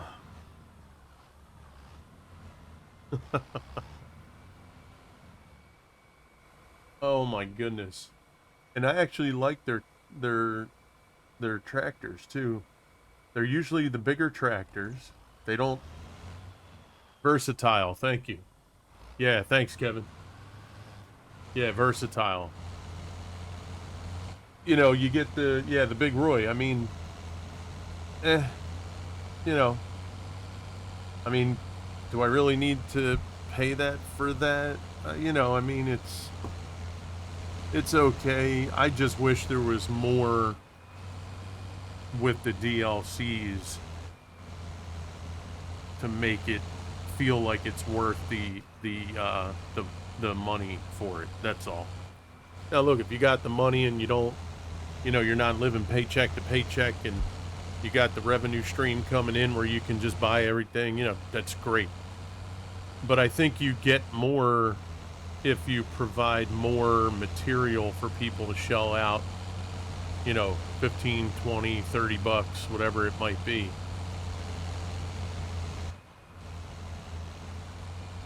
I think your average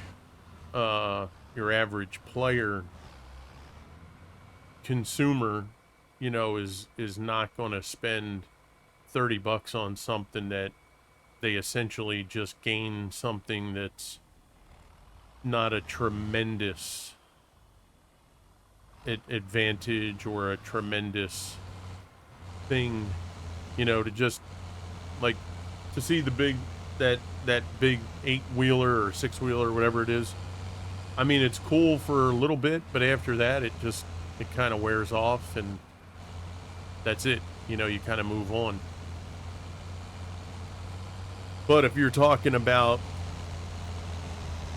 you know, something that gives me several months of new stuff, okay, that might be a little different, right? So it's tough. It's tough for them because what are you going to do? You're going to put a DLC out for new maps?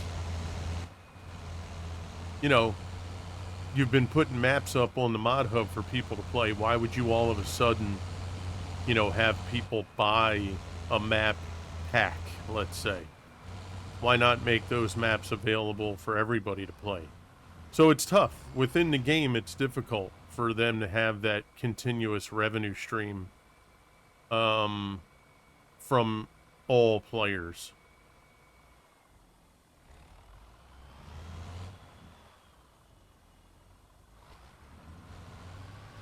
And that's why I think the 2-year thing will continue, because waiting a third year for that big revenue month of November, that's hard. You know, that puts a lot of pressure on them to create more stuff for people to buy throughout the year. And I don't know, I mean, look, if I'm proven wrong, I'm proven wrong, so be it. It's all speculative right now. I have no clue. There's no inside information. I'm just going with patterns and patterns of behavior and what makes sense, common sense wise.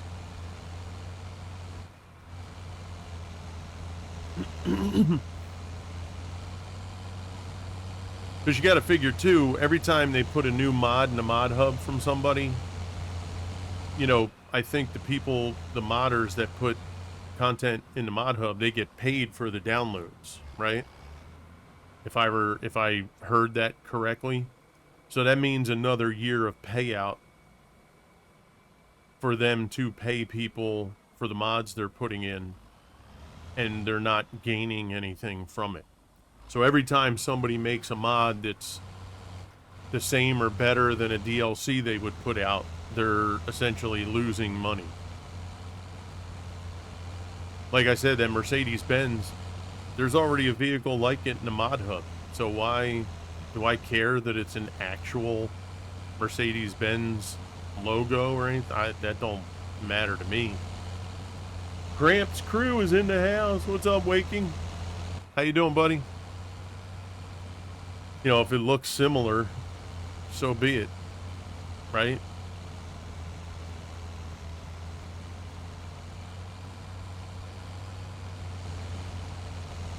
For me, the key for them is sales of the game. And the only way to get more sales of the game is to make the game uber playable. CJ Denny's in the house. What's up, CJ? Just got up, stayed till 12 playing with streamers last night. Oh, nice. What were you playing? There's another one of our awesome Crusader teammates, Mr. CJ Denny. Great to see you, pal. Give our best to the family, Mr. Denny.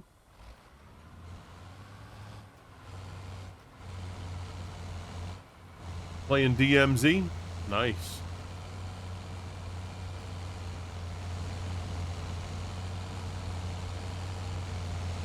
What up, crew?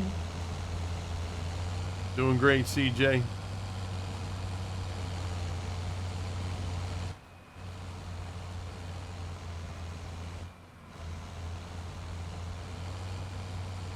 Oh, yeah, no, I know, Kevin. The 3-year schedule.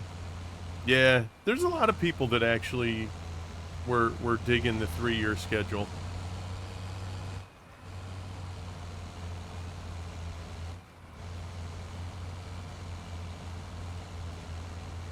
I'm not one of them. I like the 2-year. That 3rd year is a little too painful of a wait. Yeah, I like the 2-year schedule myself, but hey, that's why there's vanilla and chocolate, right? Everybody likes something different.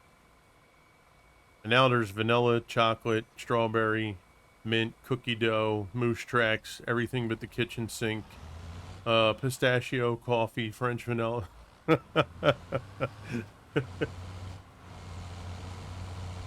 It's going pretty good. We have a brand new playthrough that we started. What are we, episode 5 now? We have the first 3 episodes up on YouTube. If you guys get a chance, even if you don't watch the whole thing, at least maybe pop a comment and hit the like button. That helps. Well, we're doing pretty good, bro. You know, just finishing up some canola here. We have a brand new farm that we're setting up. The only thing that is on here now from the beginning of the game is this house. That was there from the beginning of the Michigan map. Yeah, this is the Michigan map. It's the one you'll see it has on here. It'll have the really big red barns. It's got 3, 4, 5 or 6 of them. And I removed all of those. Like I said, the house is the only one. You would have a workshop next to it over here. 2 barns over here. And then in the middle, from this entranceway over here. So this entranceway, you would have right about here a pull-through barn, and to the left and the right, 2 more big red and white barns. So we got rid of all of that, and we pretty much customized everything. I believe it is, yes, absolutely. Yep.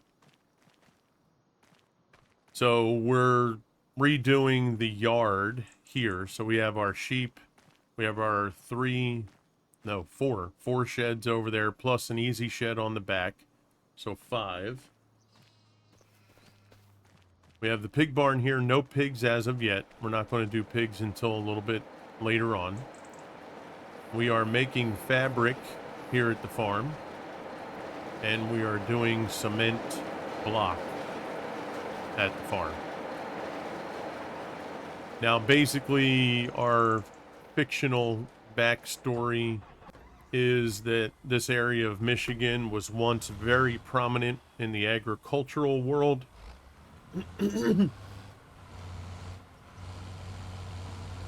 Well, you know what's funny, CJ? Me and Mr. Vic were actually just talking about this yesterday. We both have people that have mentioned to us that they would like for us to do a creative map, like take, you know, one of the maps that's nothing on it and do a build and then just send them that file. So we've actually talked about this just last night, and it's something that we're thinking of. So,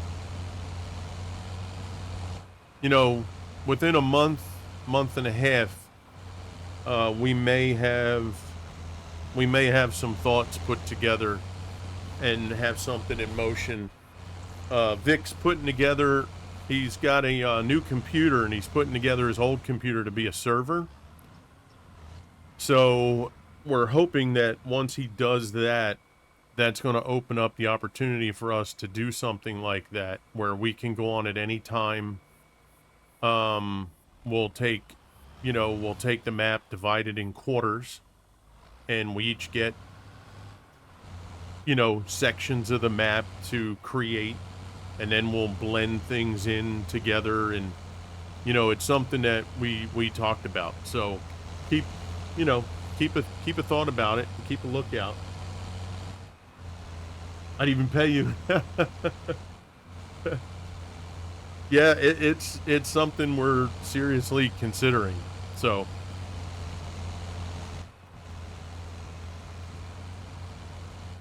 yeah, I'm already running ideas through my head, not just for that, because I don't even know what map we would do yet, but for on here, because we have the rest of the farmyard, and there's a section just beyond field 14 over there that we are going to be putting for large storage for silos. And I want to take an area of a flat map but turn it into an elevated section. So I'm hoping to do like a long slope with like a turn, going up to a storage section. So start creating and lose track. Yep. No, I understand.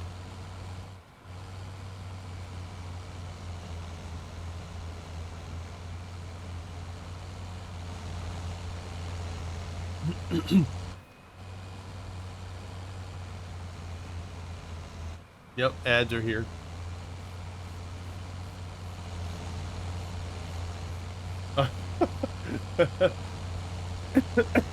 CJ coming in with the Prime sub. Thank you, my brother. Appreciate that. All right, looks like we got maybe one more row here. 8 months in a row for CJ Denny. Thank you so much, my friend. But yeah, it's something that Zulu Echo Delta Gaming just coming in with the raid. What's up, Zulu Echo Delta Gaming? How are you? Oh, no kidding, CJ. Well, bro, I really appreciate that a ton, man. I do. It means the world to me. Thank you, Zulu, for the raid. I appreciate that. Welcome in, Raiders. It's great to see you guys. Welcome in, welcome in. Hope you guys are doing absolutely incredible.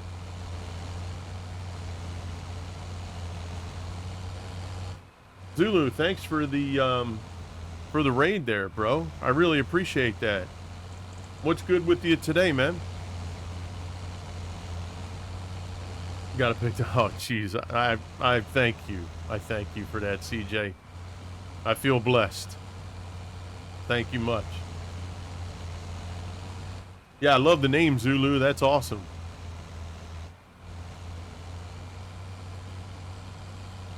Thanks for choosing me to raid into, Zulu. I appreciate that. Raiders, welcome in. Just doing a little farming like me? That's great, bro. That's great. Yeah, thanks for, bringing your community over here, man. It means a ton to me. And look forward to getting over and checking your stream out as well. And if it's your first time here, welcome in. Please come on in, say hello, hang out with us. We do have about maybe 18 to 20 minutes left in the stream. Then we have to do some IRL stuff.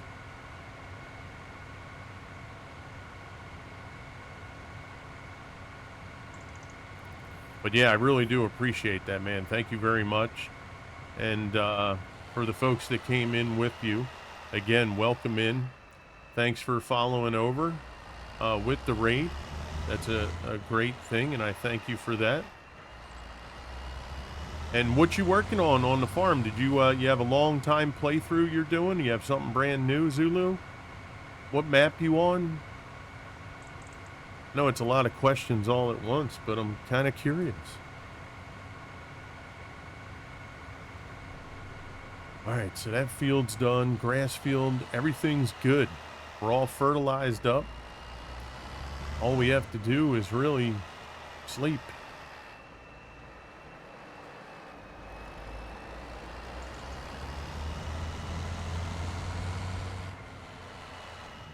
And this is subject to change over here on the left side. That's where we're going to be putting cows, and, we have some things we're going to be doing on this left side here. Not 100% sure yet how it's all going to work out, but the silo we had to put down so that we can store some crops. But until we get the money to take care of that area west of here, we kind of have to keep that silo there and functional for now.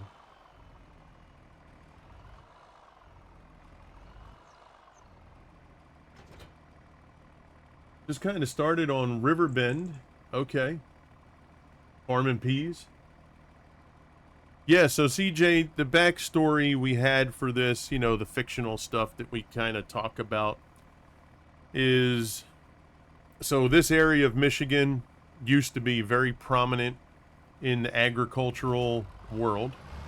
Tons and tons. From what I hear, this area, Michigan is one of the bigger suppliers of wait, well, let me hold on. I don't want to confuse it with the different map that I was going to be on. You know what? Let me retract that, because I think that was for a different map. There were mushrooms. No, it was Central PA. That's what it was. I was going to do the Central PA map, and they are the biggest supplier in the United States, for mushrooms.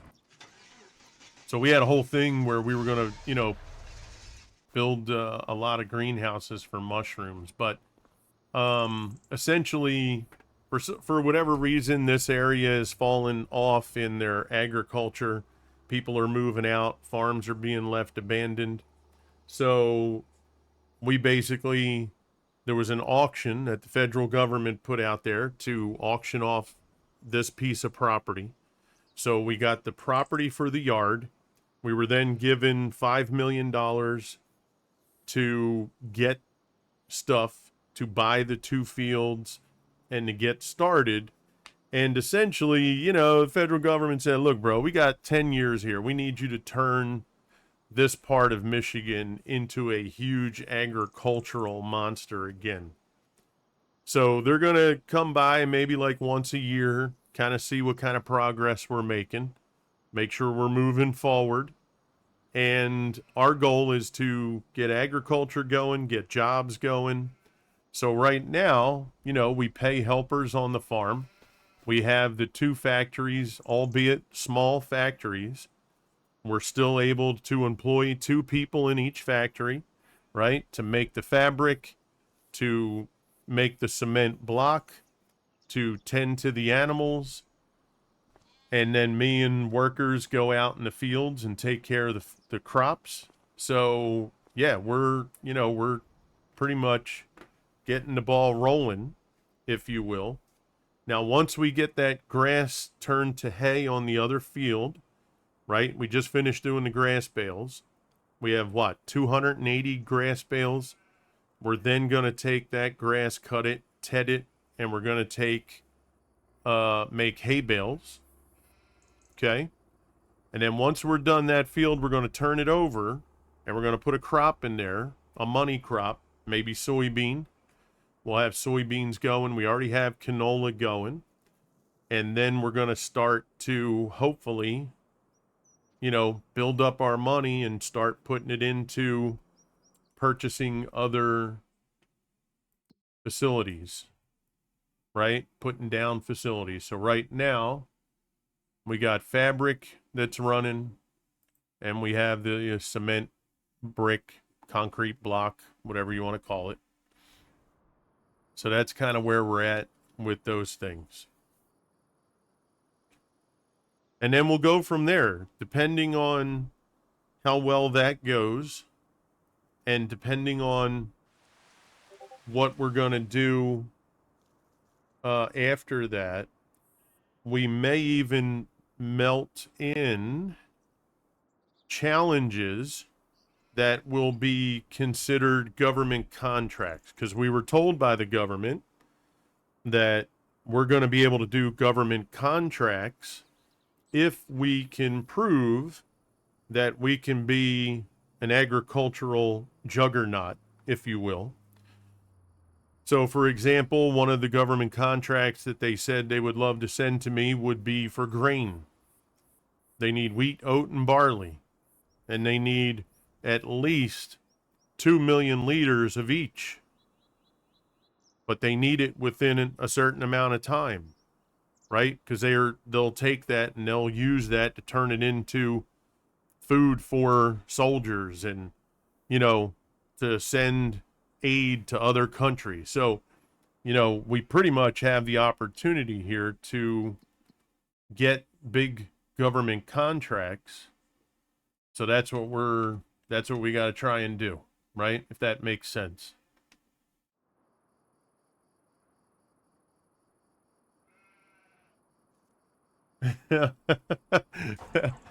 You'd rock that, right? Did I miss my rolling window, chat? Oh, crap. I got ahead of myself. I think I missed my rolling window. And we got weeds. So I missed my window for rolling.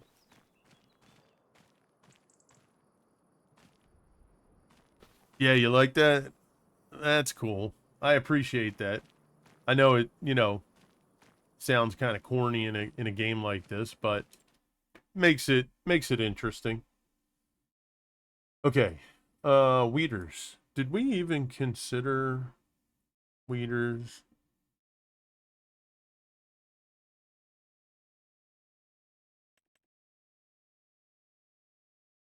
We did. Okay, we do have a mod for that. Pull out small. Yeah, there we go. So we'll grab this one here.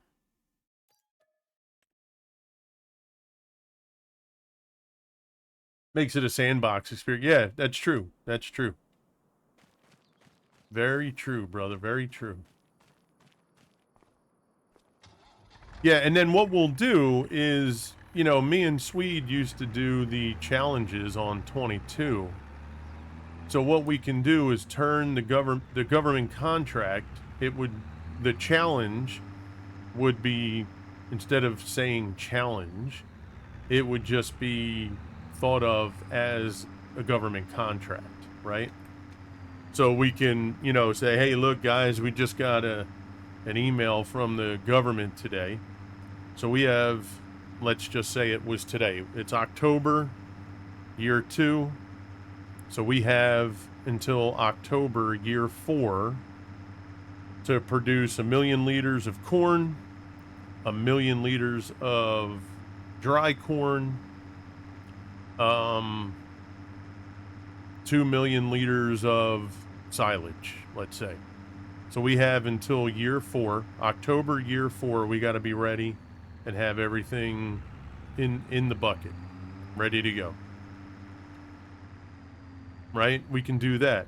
And then if you guys come up with challenges, you guys can even DM me in Discord. You know, hey crew, you need milk or butter. You know, maybe there's a contract and we need, 4,000,000 liters of butter.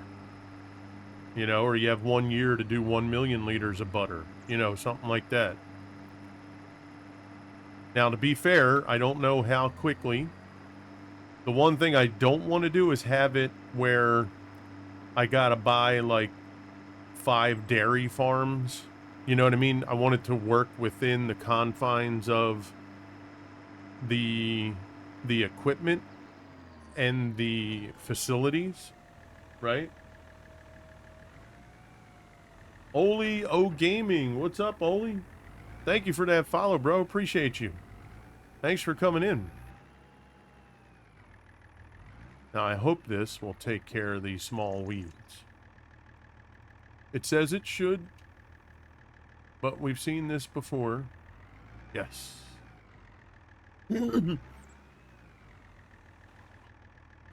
Denny Farms needs a supply chain of 100,000 liters of flour done quarterly. There you go. I like it. Yeah, little things like that I think would be cool.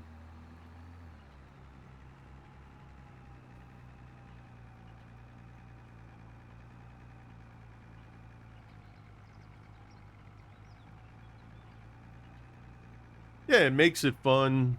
You know, it gives us a purpose through the playthrough.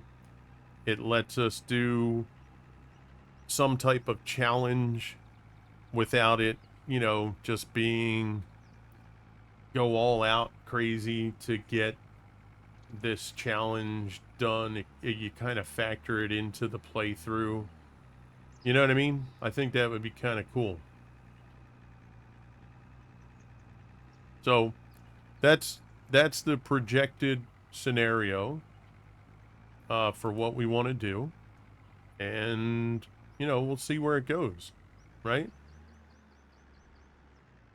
It'd be nice to see how that plays out.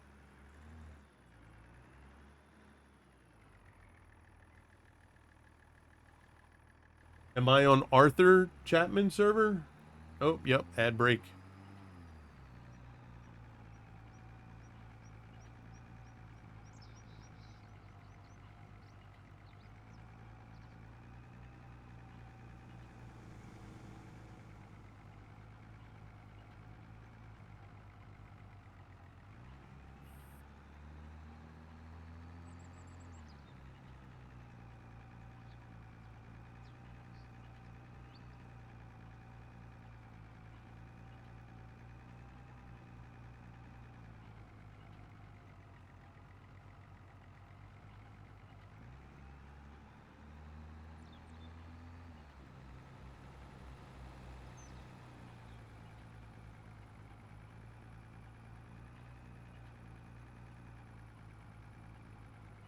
All right, welcome back from the ad break.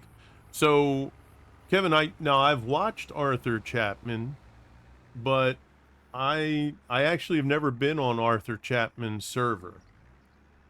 I had no that. Yeah, that has not been me.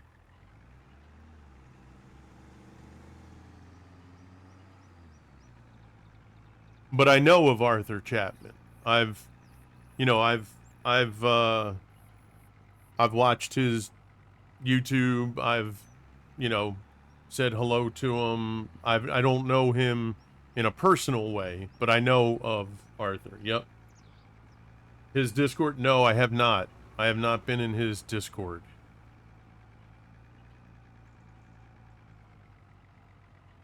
Now, it's been a while since I've watched him, so it's been at least a year since I've watched Arthur. But I like Arthur Chapman. Yes. Yeah, I like Arthur a lot.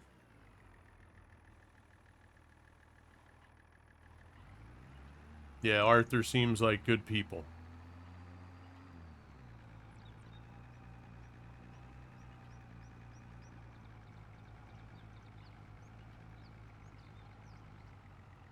I don't know. I want to hire a helper.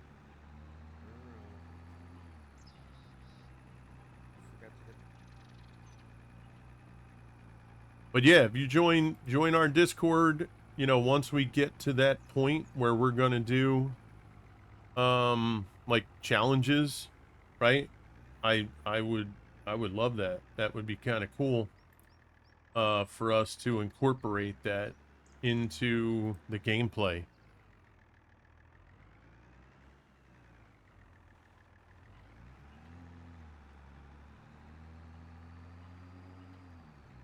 All right, guys. Well, it's about that time. Like I said, right around this time, we were going to get ready to head out. We got some IRL stuff to do. But again, number one, thank you so much for coming by. I appreciate it. Make sure you head over to YouTube, same name, exclamation point YouTube if you want to get the link, or underneath the stream. Go on over, drop a like, leave a comment, hit that sub button if you want. You can catch the first 3 episodes over there. We will load up 4 and 5 for this week. But we're going to get ready to raid out. I thank you for the raid that we got today from Zed Gaming. Appreciate you. Look forward to seeing your stream. And for everybody that came in, I really do appreciate it. You guys are absolutely incredible. We're going to go right into a new streamer on Farm Sim to us. Somebody we don't know.